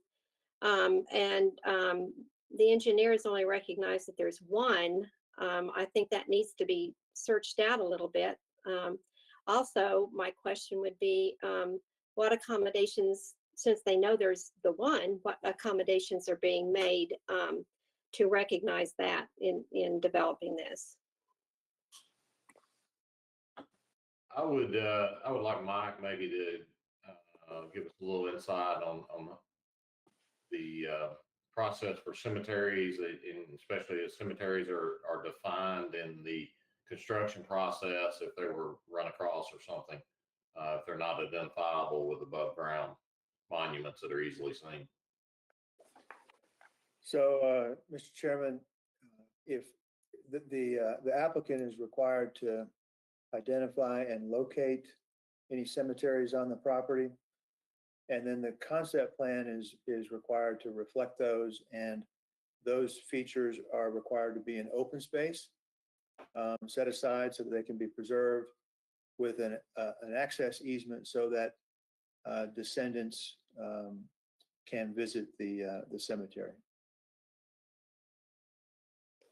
Mr. Chairman, I might also add that there's a Tennessee statutory protection for cemeteries such as that, so that if they're discovered during the process, they are statutorily protected and have to be set aside. So not only is there protection from Williamson County as well, there's also state of Tennessee statutory protections in the case that cemeteries are discovered during the process of development of land. And this is Commissioner Rose again. I don't see anything in what we've been given here that mentions anything about what they plan to do with the cemetery that's been identified, let alone another couple that are, I understand, are out there. I see no accommodations made for that in this documentation that we've been given. It might be Mr. difficult. Chairman. I would ask that the engineer maybe dial us into the C 1.7, 1.8 direction and see if it was accommodated. Mr. Chairman, as Floyd scrolls in on there, this is Aaron Holmes. It is shown on Floyd, it's C.17, 1.7, right in between the 1 and the 7.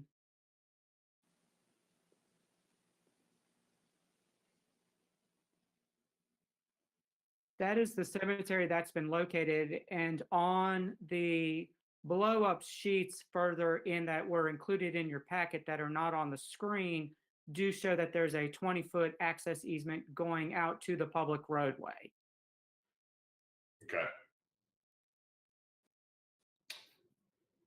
Commissioner Rose, you are muted if you're talking. I'm sorry. Also to the left of that, Aaron, that rock wall I see on our screen here, it says Heathcock Cemetery. Yes, To the ma'am. left. So is there, has that easement been made available for that as well? I mean, it's stated there on the map. Is there anything been done for that? I will ask that of Richard House of SEC. Okay. Richard, if you'll answer Commissioner Rose's question, please. This is Richard Howes. I believe that map and parcel is the piece that is the little indentation there. I'm checking my information currently to make sure of that.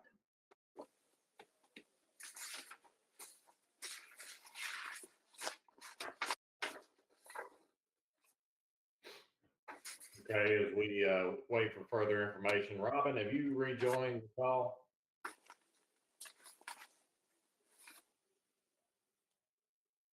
She has not. Are there any other comments? As we wait for Mr. House to check on this. Mr. Chairman, this is Don Crohan. Yes, sir, Mr. Crohan. I've got two questions and two particular problems here. The first is the flooding that goes across Ladd Road, where the curve in the road where the Ladd Road turns. That I've been witness to that floods badly with a light rain, and I want to know how that will be addressed. And the other thing is Highway 96. Do we have a date when that's going to be widened? Because that is a very dangerous intersection right there. Well, it's not an intersection, but where you come up from Ladd Road to Highway 96. Is that going to be addressed in any way? Yeah, I'll turn that over to staff or the applicant. This is Floyd. I can talk about the flood issue. I mean, the way we look at that is if they've got an access to the subdivision that we know that there isn't any flooding problem that's identified by the highway department where they have to constantly go out and put up barricades, so they could either get out Lampkins Bridge or Ladd. They say that Trinity floods. I don't know if that's the case. I'd have to talk to the highway department, but the assumption is they could at least get out Lampkins Bridge. Okay, Ladd Road is where I'm talking about, where the curve is on Ladd Road. There's houses there, and it floods right between the two houses on. I understand, but that's an existing condition that typically, unless the highway department brought it to our attention, they wouldn't be required to correct if they've got another way that people can get out during flooding.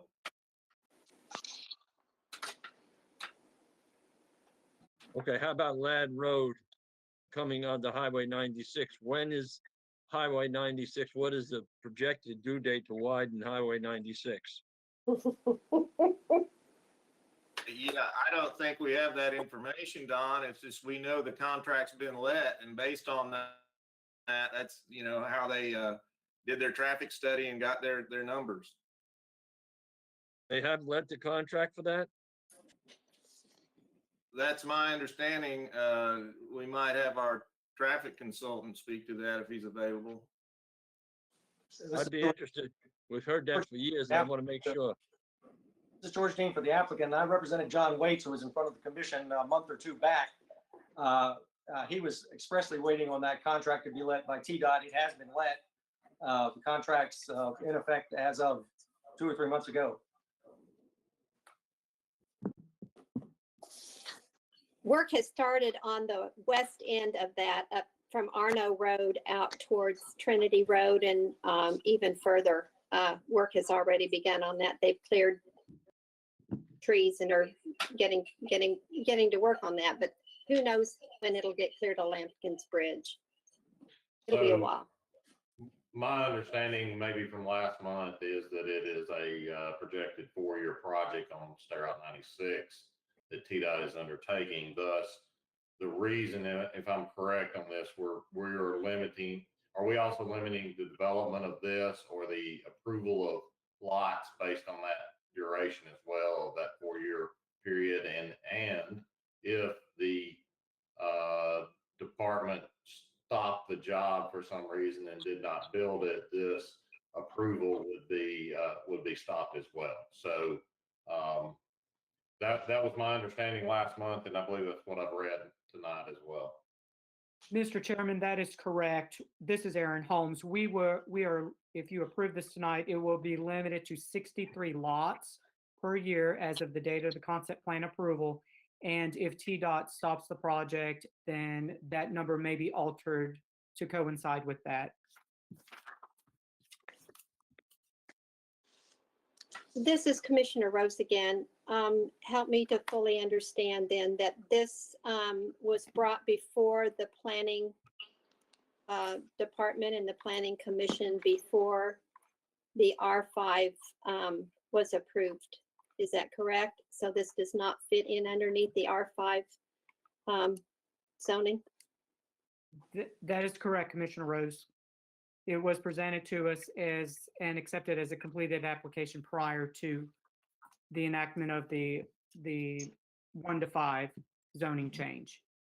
This is George Dean again. Let me also add that the site plan for the wastewater treatment was considered by the Planning Commission back in July of 2019. This project's been in the formative stage for quite some time. So as you can see, we're not coming late to the project. We've been working on it for quite some time. As I say, the wastewater treatment site plan was approved by the Planning Commission back in 2019, almost a year and a half ago. And as Aaron just mentioned, we submitted the application and accepted as complete several months back, well before the adoption of the new 5-acre requirements. Mr. Chairman, it's Robin Baldry again. Sorry, my internet dropped off there for a few minutes. Yes, you're recognized. Go ahead. You fell off when you were talking about flooding. So yes, sorry about that. I'm not sure what happened over here. To his point about them presenting the wastewater last year, they did, and I also commented last year about all the traffic and the flooding. So I was really surprised when I got this and they had not mentioned anything about Trinity Road. And when I was looking at their traffic study, again, they only talk about Murfreesboro Road and Lampkins Bridge, but they also talk about, these were conducted in 2018. Our traffic has increased a lot because of the McDaniel Roads, estates and farms out there on Lampkins Bridge Road. And they even talked about the peak hours of January of this year. Well, for probably the first 2 weeks in January of this year, schools are still out for the holidays. So I just don't feel like the traffic study in that regard is sufficient of where we are today in this project. But I feel like the density, the lot sizes are just, especially in the condensed area near the Ladd Road entrance. I mean, I just think the density is just too much for this area out here. Mr. Chairman, can I speak? This is Commissioner Lathers. yes, ma'am, you can. Thank you. I'm going to say that I am familiar with this area as it's in my District 5 as a county commissioner. I think that this is one of the saddest days for me in government. As a citizen many years ago in Nolensville, as our community engaged and got involved with managed growth issues, we actually had an exemplary developer meet with us as citizens. And because they understood community will and there were going to be changes that are going to be enacted in terms of public policy, they wanted to be community friendly. You know what they did? They reduced a neighborhood that was going to be 177 units to 74. And that was even prior to some of the official changes that were enacted. Sadly, we don't have that today. And we have developments that are being submitted and are not based on community will and being a good neighbor. And, my understanding as a planning commissioner going to training is that according to the statutes, we have powers authorized by Title 13 of the Tennessee Code that zoning may and should cover the distribution of population, minimize urban sprawl, exercise power based upon our approved comprehensive plan and corresponding zoning ordinances. Those have been approved by the elected body. And I respect that a wastewater treatment was planned last year. Well, that wastewater treatment can serve this density, or it could serve the community will of the 1 to 5 density and still be designed as a conservation subdivision. I understand that we have this plan before us. I just been reading some of the training as a planning commissioner. We've already selected the preferred alternatives to the problems and issues our counties are facing in terms of infrastructure and school strain. That's why we've gone through such a long process. It's now time to monitor implementation of those policies that have changed.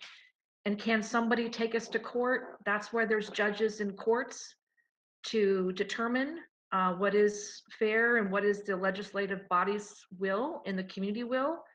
But I have spoken personally to County Mayor Rogers Anderson, and I cannot support this plan, and I will recuse myself from any further deliberation. Thank you.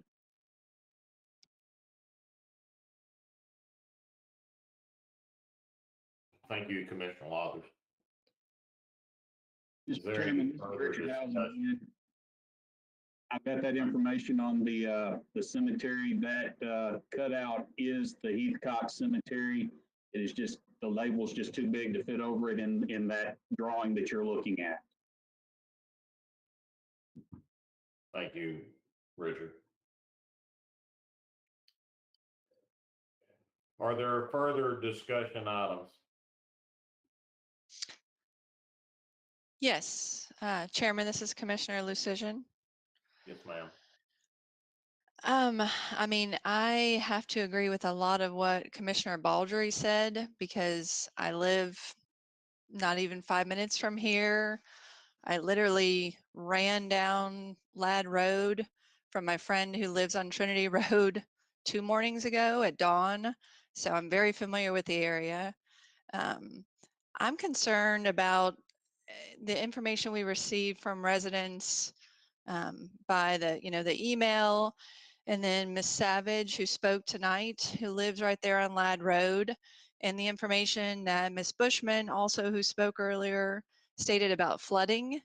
I feel like that might be material evidence we didn't have before. They provided photos with their emails also. They made mention of that.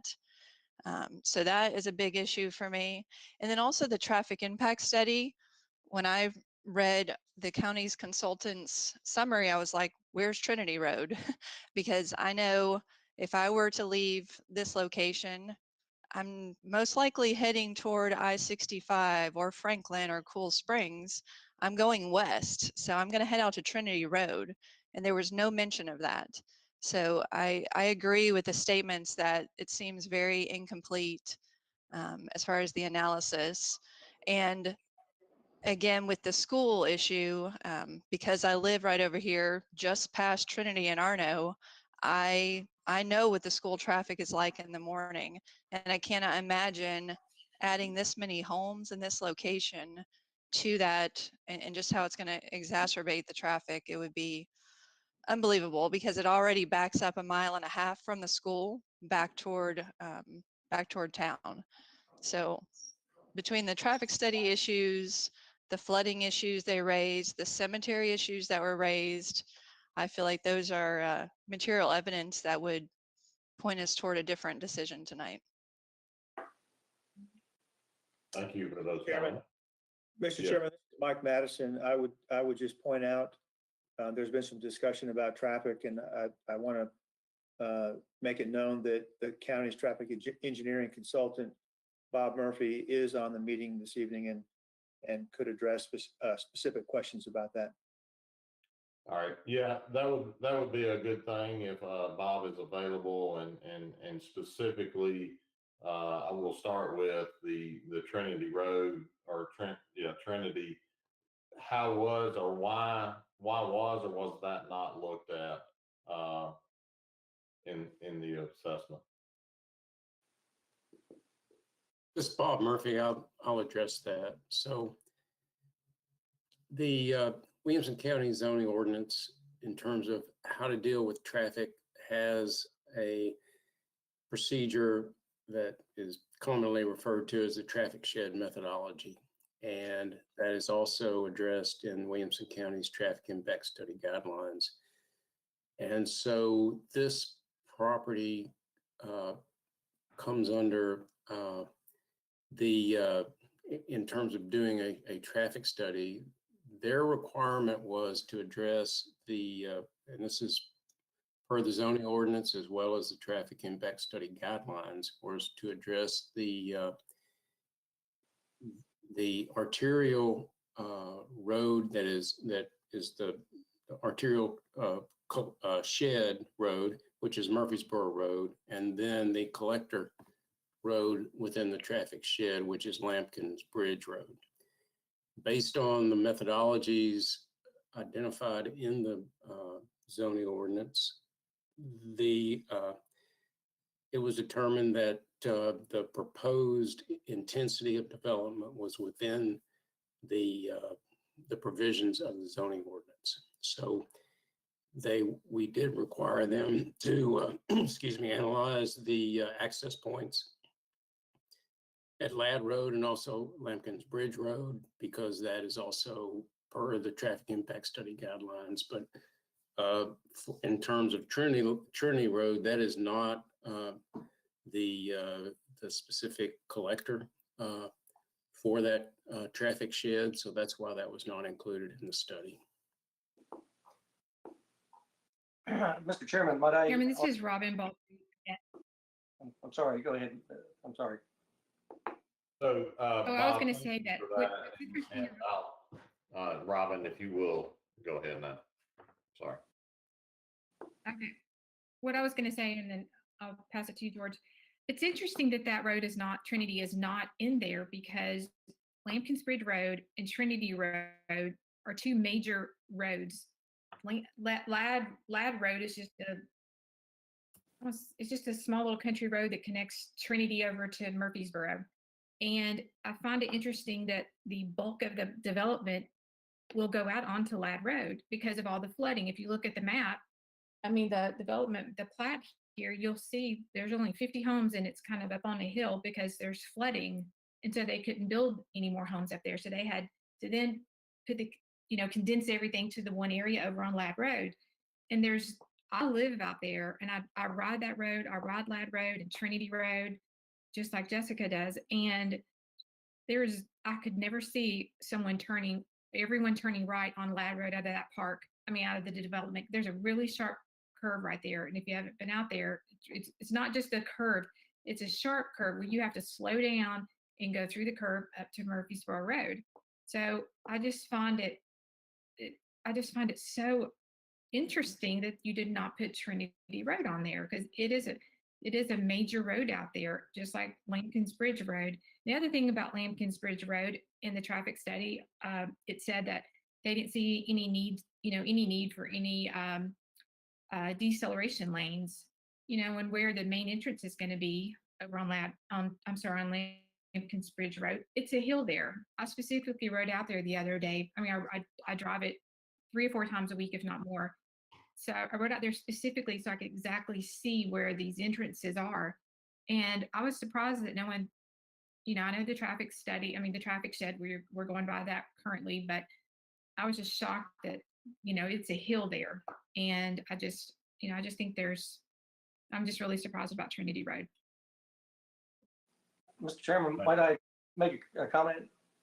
This is George Dean, applicant. Please state who you are again, just for the record. Yes, George Dean for the applicant, and I do want to mention that while the traffic study did not recommend deceleration lanes for the right-hand turns, staff has suggested those. We've agreed. It's part of the requirements that are part of the conditions that would form the basis of the decision for the Planning Commission. I also wanted to mention one other kind of general thing. Oftentimes it's difficult to take the flooding, for example. I see this in many cases that I'm involved in. There's a concern about a particular area or areas with possibility of flooding or existing flooding.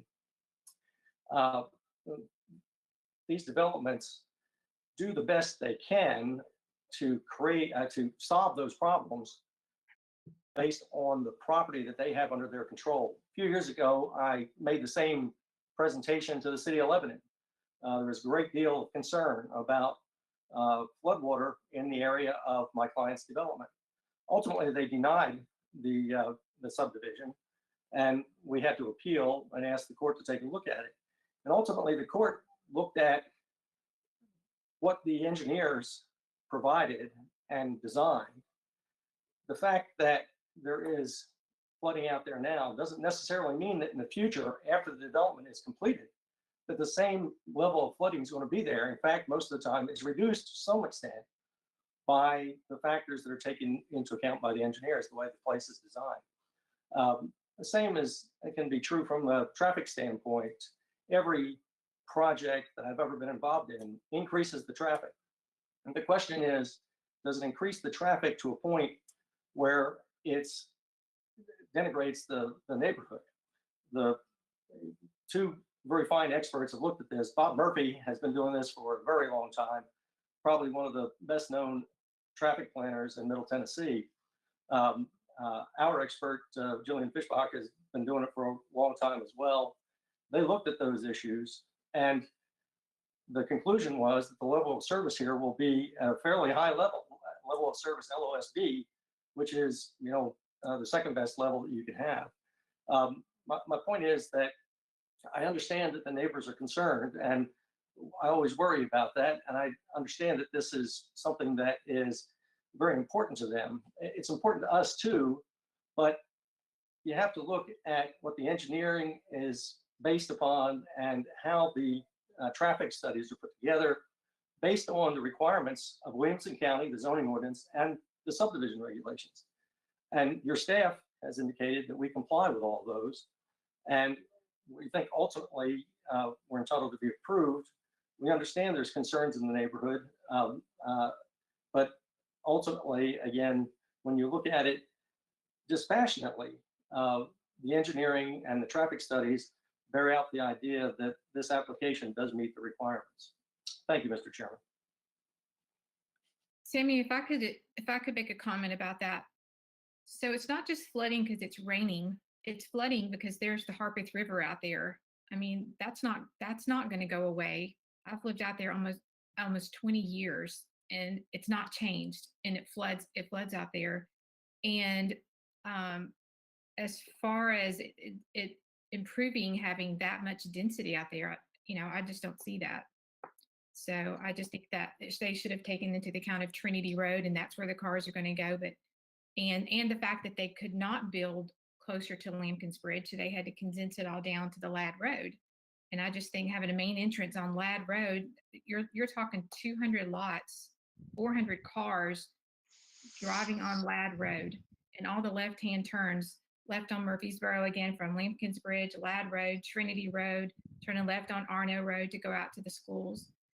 I just feel like the density there. I'm all about someone doing what they want to with their land, selling it, but doing it smart wise. I just feel like the density there is just too much for that area. Thank you, Robin. Mr. Chairman, this is Don Crohan. Yes, sir. I have a question for the traffic consultant. What are the projected peak hours on Ladd Road when the subdivision is complete? This is Bob Murphy. Are you asking what the hours are? Or are you asking the traffic volumes? Traffic volume.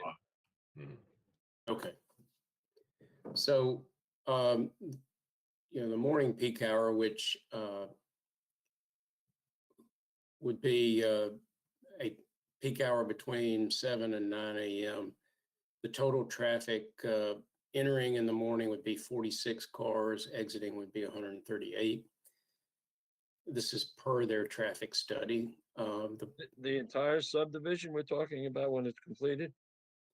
Yes, this will be based on the traffic study looked at 252 homes. And then in the afternoon, it will be 155 entering and 91 exiting. So the peak, the highest peak hour is the afternoon peak hour. And it would, if you take the entering and exiting volumes together, that would be 246 cars during that single hour.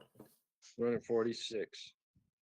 And under your studies, you feel that Ladd Road in its present state is sufficient to handle that? Yes, and of course, I only reviewed the study. The study was actually conducted by the developer's consultant, but yes, and that is consistent with the zoning ordinance requirements that look at the traffic shed. Thank you, Bob, on that. Don, do you have anything else? Oh, that's fine. Thank you. Commissioner McCoy, Yes. I'd like to make a motion to deny the proposal based on the material evidence we've received regarding the photos on floodplain, the mention of the additional cemeteries that might be present that aren't identified on the concept plan, and the traffic study concerns raised by the residents about some of the facts not being correct and Trinity Road not being mentioned. I'll second Commissioner Lathers. Excuse me, we have a proper motion and second.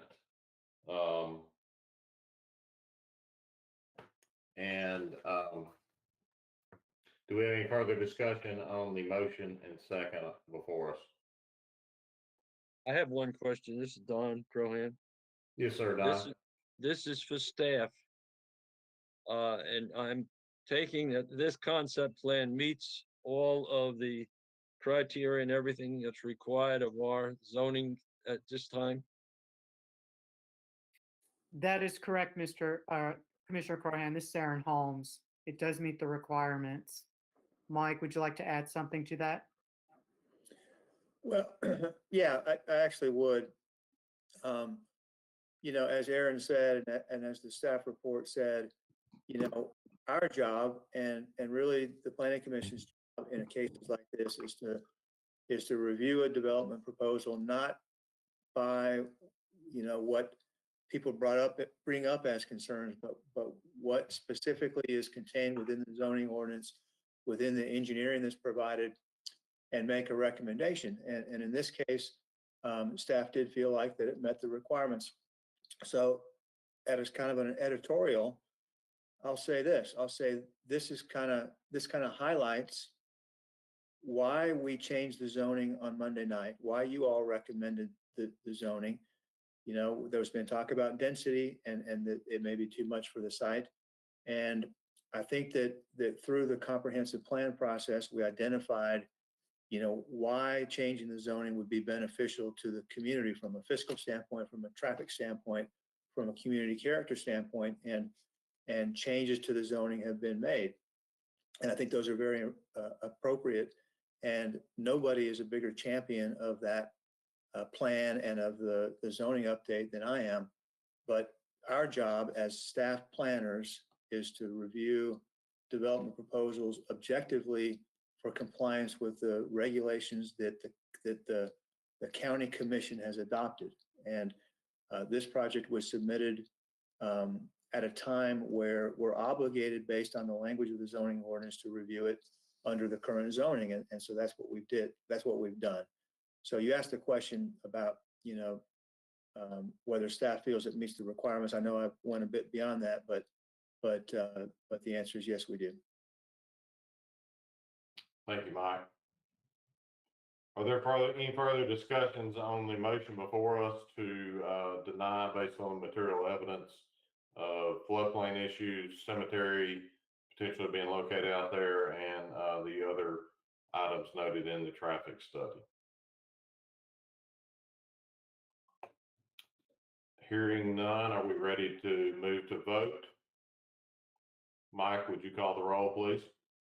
Just for clarification, if you vote yes to the motion, you are voting to deny this concept plan against staff recommendation. Thank you, Christy. Mike, we're ready. Yes, sir. Commissioner Cohan. Yes. Commissioner Baldry. Yes. Commissioner Hatcher. Yes. Commissioner Lane. No. Commissioner Lathers. Lathers, yes. Commissioner Lucian. Yes. Commissioner McCord. He is abstained. Oh, thank you. Commissioner McCoy. No. Commissioner Richter. No. Commissioner Rose. Yes. Commissioner Sanders. No. Based on my tally, the motion to deny has passed. Mike, do you concur? 6-4. Yes, sir. That's my count as well. Okay. Item 16 has, motion to deny has been passed. Moving on to item 17. Item 17 is a concept plan review for the Alice Hooker property containing 7 lots on 14.08 acres located off of Vaughn Road in the 8th voting district. Staff? Thank you, Mr. Chairman. This is Giovanna. The applicant is requesting concept plan approval for 7-lot major traditional subdivision in the suburban infill and conservation zoning district. Staff has asked the applicant to provide additional information consisting primarily of adding labels, notes, figures, etc. to the concept plan. In order to allow for more time to adequately address these comments, the applicant has requested action on this item be deferred until the December 2020 meeting. Unlike item 15, the additional information requested does not have a bearing on whether the application will meet the zoning ordinance requirements. Therefore, staff concurs with the request for a deferral. Any questions? Thank you very much. So we have item 17 before us, and we'll open it up for discussion. And any questions we might have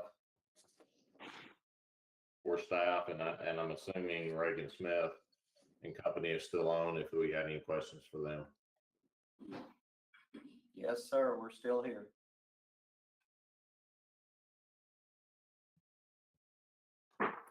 Do I have a motion?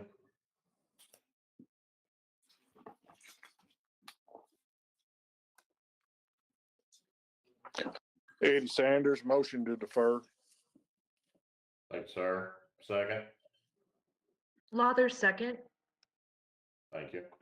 We have proper motion and second on the table. Any further discussion? Hearing none, let's go to roll call vote. Mike? Commissioner Crohan, Yes. Commissioner Baldry, Yes. Commissioner Hatcher, Yes. Commissioner Lane, Yes. Commissioner Lathers, Lathers, yes. Commissioner Lucian, Yes. Commissioner McCord, Yes. Commissioner McCoy, Yes. Commissioner Richter, Yes. Commissioner Rose, Yes. Commissioner Sanders. Yes.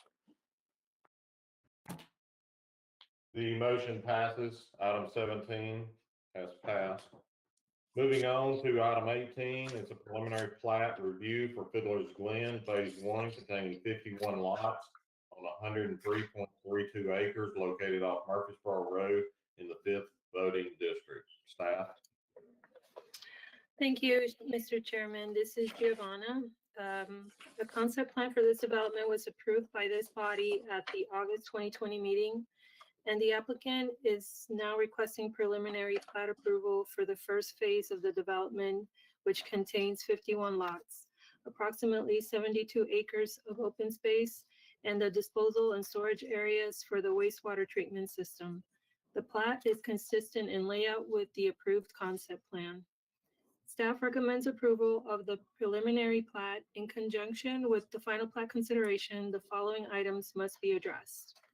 Number one, prior to final plat submittal for the first section of the proposed subdivision, a zoning certificate must be obtained for the completed wastewater treatment and disposal system.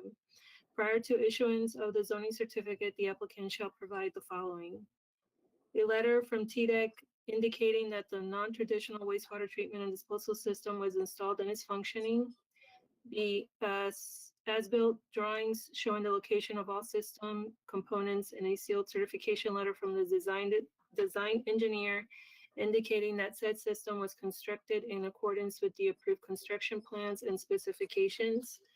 C, a letter from the owner utility provider indicating that it has accepted said system and is currently operating same. D, the posting of a performance bond in the amount of $102,300 for the addition to said system as it relates to the Fiddler's Glenn development as specified by the county's wastewater consultants. The posting of a performance bond in the amount of $27,400 for landscaping improvements for the addition to the wastewater system as it relates to the Fiddler's Glen development. And F, execution of performance agreements for the above referenced sureties as it relates to the Fiddler's Glen development.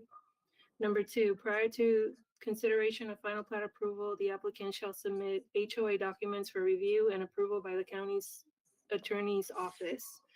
The HOA documents must be submitted with the final plat, and the approved HOA documents must be recorded concurrently with the recording of the final plat.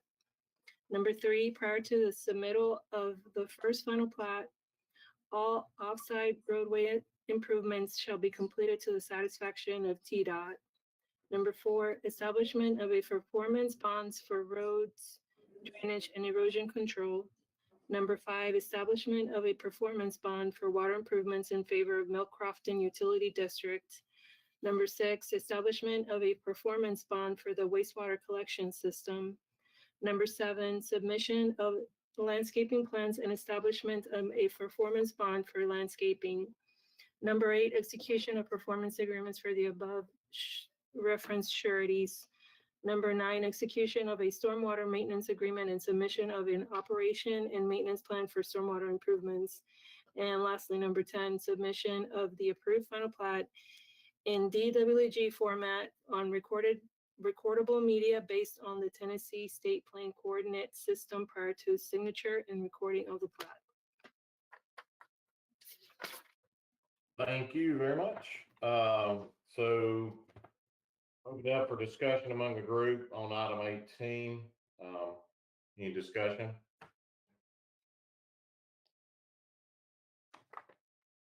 Do I have a motion?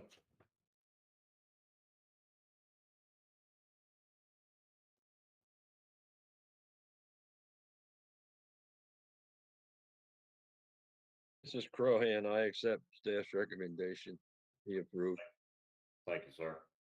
Second. Richter, second. Thank you, Brian. We have a proper motion and second. Do we have any further discussion? Let's take a roll call vote. Mike, please. Commissioner Crohan, Yes.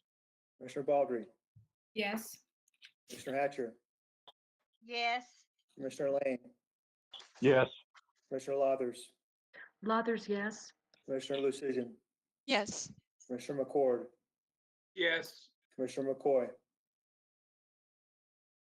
Yes.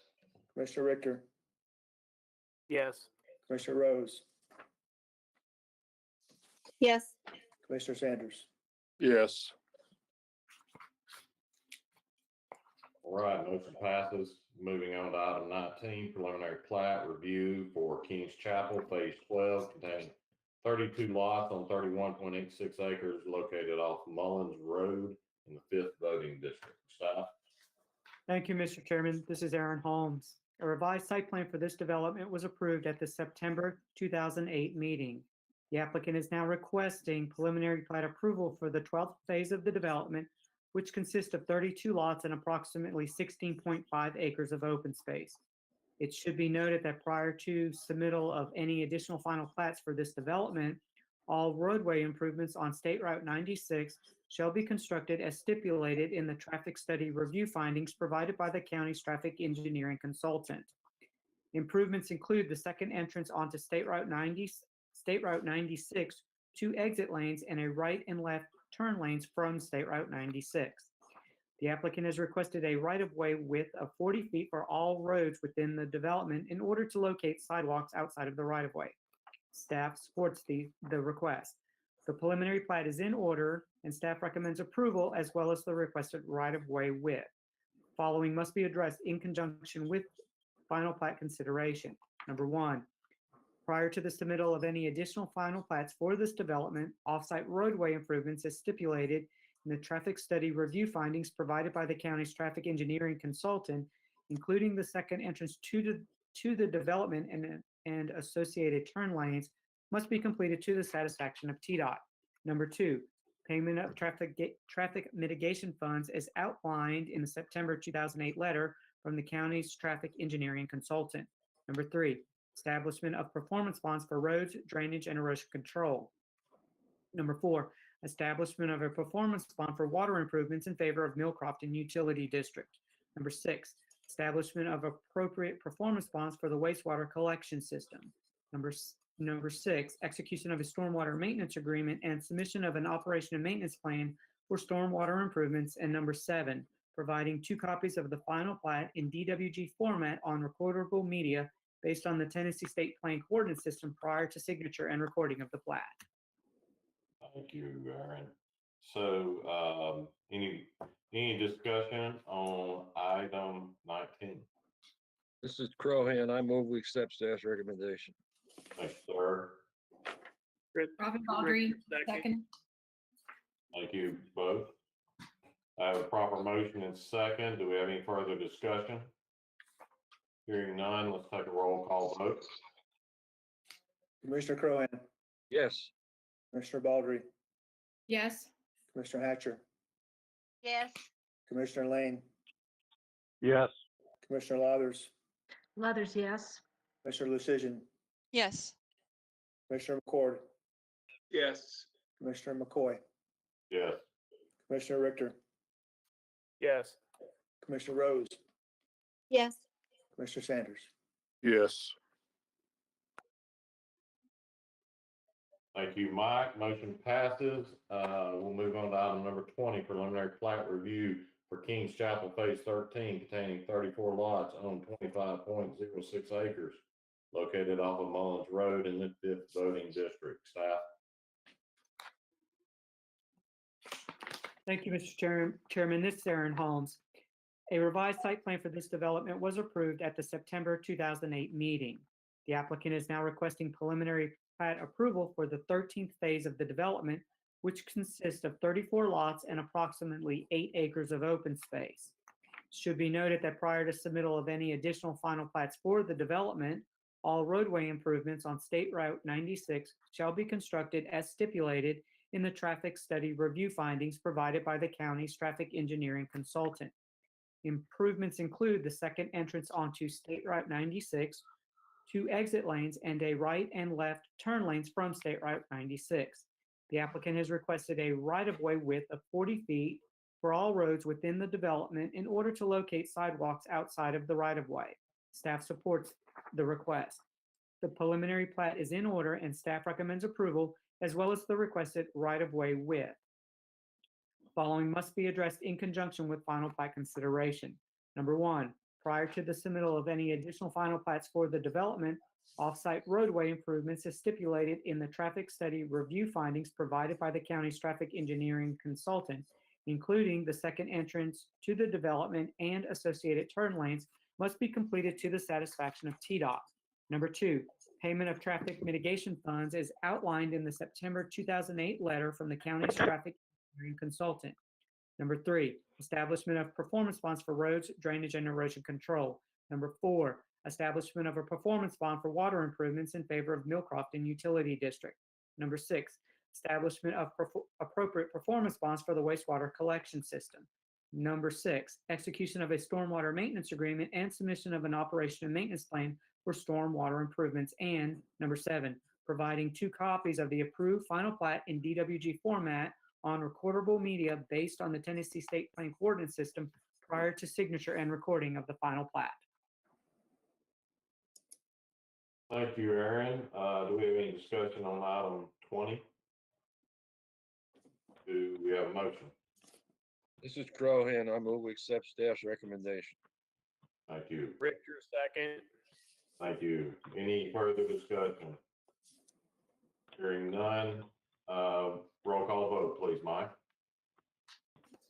Mr. Crohan, Yes. Mr. Baldry, Yes. Mr. Hatcher, yes, Mr. Lane, Yes. Mr. Lathers, Leathers, yes. Mr. Lucian, Yes. Mr. McCord, Yes. Commissioner McCoy, Yes. Mr. Richter, Yes. Mr. Rose, Yes. Mr. Sanders. Yes. Motion passes. Moving on to item 21, non-residential site plans. We have a non-residential site plan review for Bethesda non-traditional wastewater treatment facility on 9.01 acres located off Bethesda Road in the 5th voting district. Staff? Thank you, Mr. Chairman. This is Aaron Holmes. The applicant is requesting site plan approval for a proposed non-traditional wastewater treatment and disposal system in the Rural Development 1 zoning district. The proposed system will serve a residential subdivision that is planned for the property. County zoning ordinance requires a site plan for a proposed non-traditional wastewater treatment and disposal system to be approved before a concept plan for the subdivision the system will serve may be approved. The overall property totals approximately 55 acres in size and is located at the intersection of Lewisburg Pike and Bethesda Road. Approximately 9 acres of the site will be utilized for the proposed non-traditional wastewater treatment and disposal system, which includes the land application area, treatment facility, and storage pond. The treatment system, which will utilize a fixed film media bioreactor technology to treat wastewater generated by the proposed subdivision, will be located in the southeastern portion of the site, 300 feet from the adjoining property. All individual system components meet the specific setback requirements of the zoning ordinance. A certificate of convenience and necessity has been issued by the Tennessee Public Utility Commission, and a draft state operating permit has been issued by the Tennessee Department of Environment and Conservation. A design development report, as well as a detailed soils investigation report, were prepared by the applicant and submitted to the county. County's wastewater consultant has reviewed these reports and has concluded that all zoning ordinance requirements related to the non-traditional wastewater treatment and disposal systems has been met. The property is relatively flat and contains small clusters of woodlands. 3 streams and weather conveyances transect the property, and the necessary waterway natural areas have been established. All ordinance standards with regards to natural resource protections have been met. A conceptual layout for a proposed subdivision on the property, which depicts 49 lots, has been included as sheet C-2.0 of the site plan packet. This conceptual layout is provided for illustrative purposes only and has not been reviewed for compliance with applicable regulations. It is staff's opinion that the combination of distance and existing and proposed vegetation will serve to adequately screen the treatment system from adjacent properties. A landscaping plan has been submitted and approved. Site plan is in order and staff recommends approval with the condition that prior to the submittal of the first final plat of the proposed subdivision, that a zoning certificate must be obtained for the completed treatment and disposal system. Prior to issuance of the zoning certificate, the applicant shall provide the following. Number one, a letter from TDEC indicating the non-traditional wastewater treatment and disposal system was installed and is functioning. Number two, as-built drawings showing the location of all system components and a sealed certification letter from the design engineer indicating that said system was constructed in accordance with the approved construction plans and specifications. Number three, a letter from the owner/utility provider indicating that it has accepted said system and is currently operating same.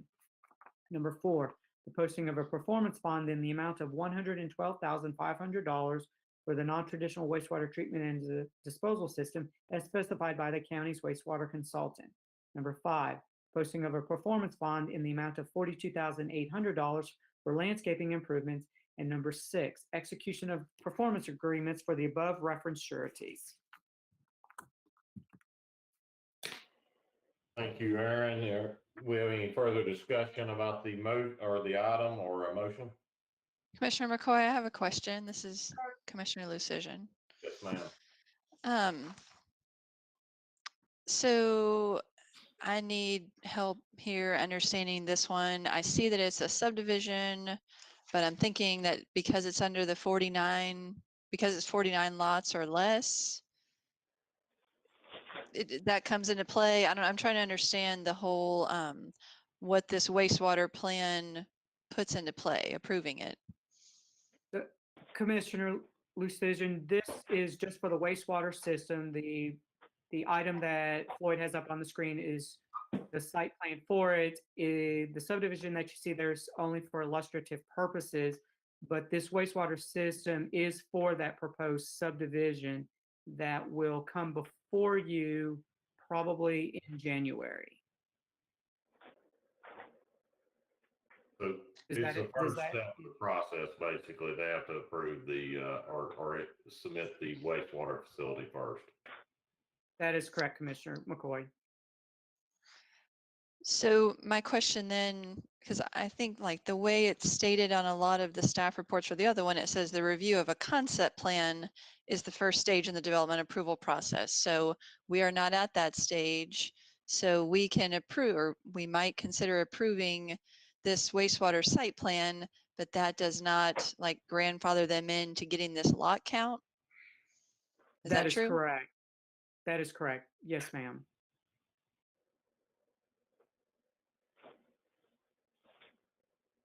Thank you. Thank you. Mm-hmm. This Any is further- Rowan. Aaron, it's Robin. Yes, ma'am. I'm sorry, Don. Go ahead, Robin. Do we know how many homes are going to be? I counted 49. Do we know how many homes are going to be on this particular development? Commissioner Baldry, they are proposing 49 lots until we see the subdivision. That's what we're going by. So we're estimating 49. Okay, thank you, Aaron. Commissioner Crowhan.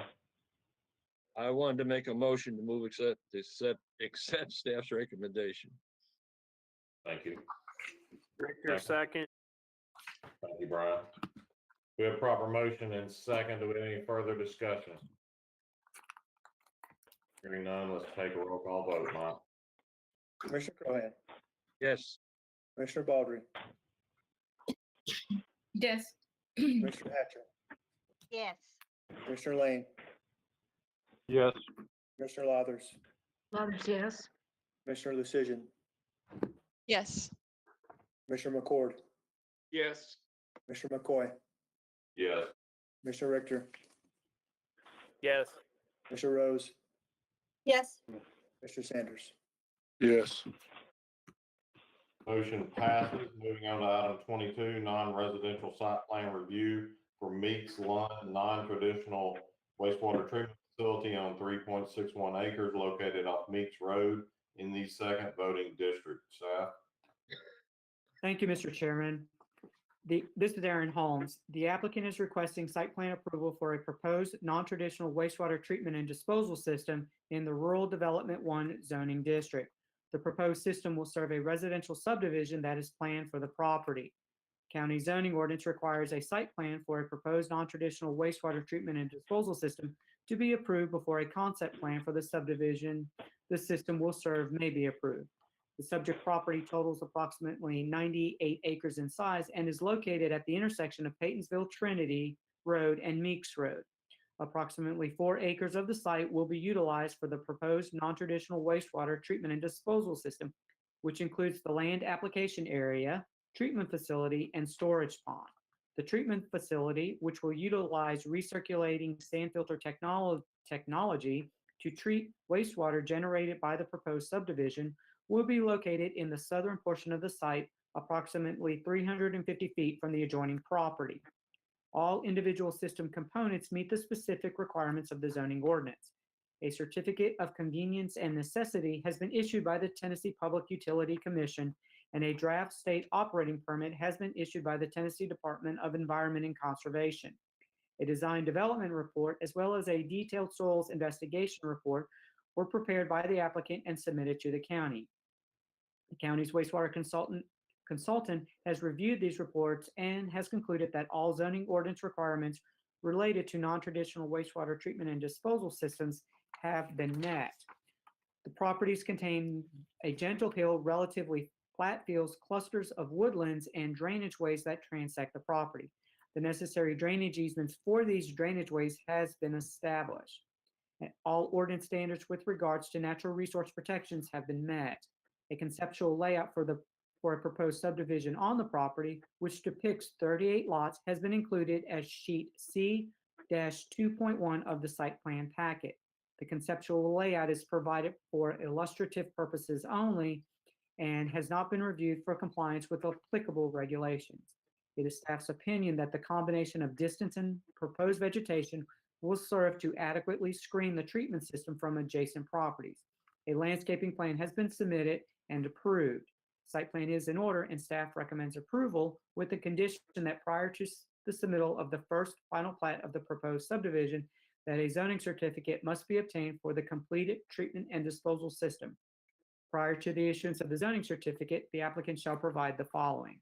Number 1, a letter from TDEC indicating that the non-traditional wastewater treatment and disposal system was installed and is functioning.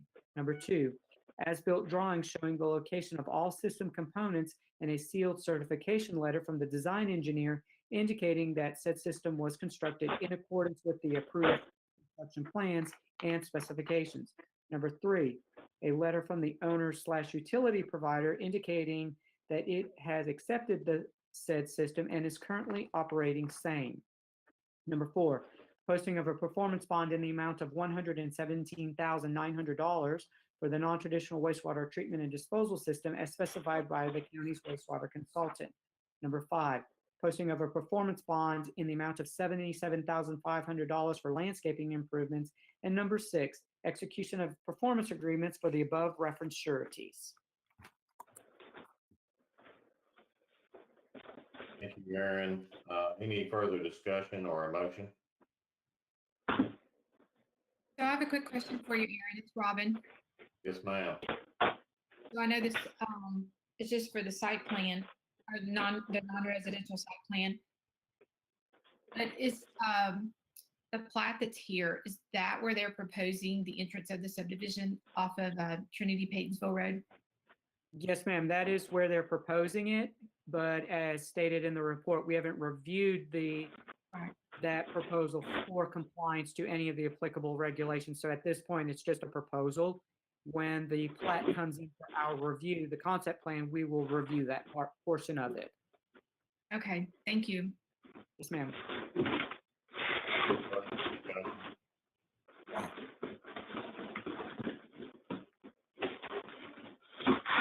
We got Could caller 7 mute?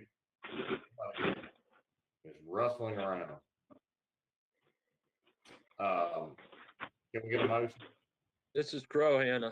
I move we accept staff's recommendation. Second. Victor, second. Any further discussion? Roll call, Mike. Commissioner Crohan, Yes. Commissioner Baldry, Yes. Commissioner Hatcher, yes, Commissioner Lane, Yes. Commissioner Lathers, Lathers, yes. Commissioner Lucian, Yes. Commissioner McCord, Yes. Commissioner McCoy, Yes.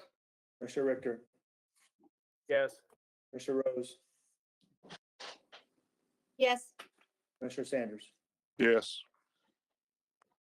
All right, the motion passes. That's item 22. Items 23 and 24 were on the consent agenda. So moving to item 25. Final plat review for property of Robert Thompson, large lot subdivision containing 2 lots on 10 acres located off Owl Hollow Road in the 2nd voting district. Staff? Thank you, Mr. Chairman. The subject property is approximately 10 acres in size and is located off Owl Hollow Road, approximately 900 feet west of Lewisburg Pike. The applicant is requesting approval of a large lot easement subdivision in order to create the 2nd and 3rd lots off an existing 50-foot ingress-egress utilities easement. The site contains natural resources requiring protection, including steep slopes and karst features. There are moderately steep slopes outside of the building envelopes. The karst features are located outside of the building envelopes with the required buffers having been established. All zoning ordinance requirements, including those regarding the protection of natural resources, have been met. The applicant is proposing individual septic systems for the lots, and the Williamson County Department of Sewage Disposal Management has approved the request. Water will be provided by the HB and TS Utility District. As no fire hydrants are proposed, and as none are currently located within 500 feet of the building envelopes have been separated by 200 feet. Plat is in order, and staff recommends approval. Thank you. Any further discussion? Crohan, move to accept staff's recommendation. Thank you, Don. Richter, second. Lucian, second. We have a proper motion and second. Do we have any further discussion? Hearing none, let's go with it, Mike. Take a roll call. Commissioner Crohan. Yeah, Yes. Commissioner Baldry, Yes. Commissioner Hatcher, yes, Commissioner Lane, Yes. Commissioner Lathers, Lathers, yes. Commissioner Lucian, Yes. Commissioner McCord, Yes. Commissioner McCoy, Yes. Commissioner Richter, Yes. Commissioner Rose, yes, and Commissioner Sanders. Yes. Item 25 has passed. We have one more item. Item 26 is the 2021 Planning Commission schedule. I'll turn that over to staff. Yeah, so every year at this time, you approve next year's meeting schedule. And so that's before you this evening. Staff recommends approval of it. Move to accept staff's recommendation, Crohan. Richter, second. Motion and approved and seconded, and let's take a roll call vote, please. Commissioner Crohan, Yes. Commissioner Baldry, Yes. Commissioner Hatcher, yes, Commissioner Lane, Yes. Commissioner Lathers, Lathers, yes. Commissioner Lucian, Yes. Commissioner McCord, Yes. Commissioner McCoy, Yes. Commissioner Richter, Yes. Commissioner Rose, yes, Commissioner Sanders. Yes. All right, we passed the final item, and I have one item I want to bring up, and is that can we adjourn and get out of here? So, anybody so move? Move to adjourn. I second it. That- Robin Baldry. Crohan. We're done. Night, everybody. Right on.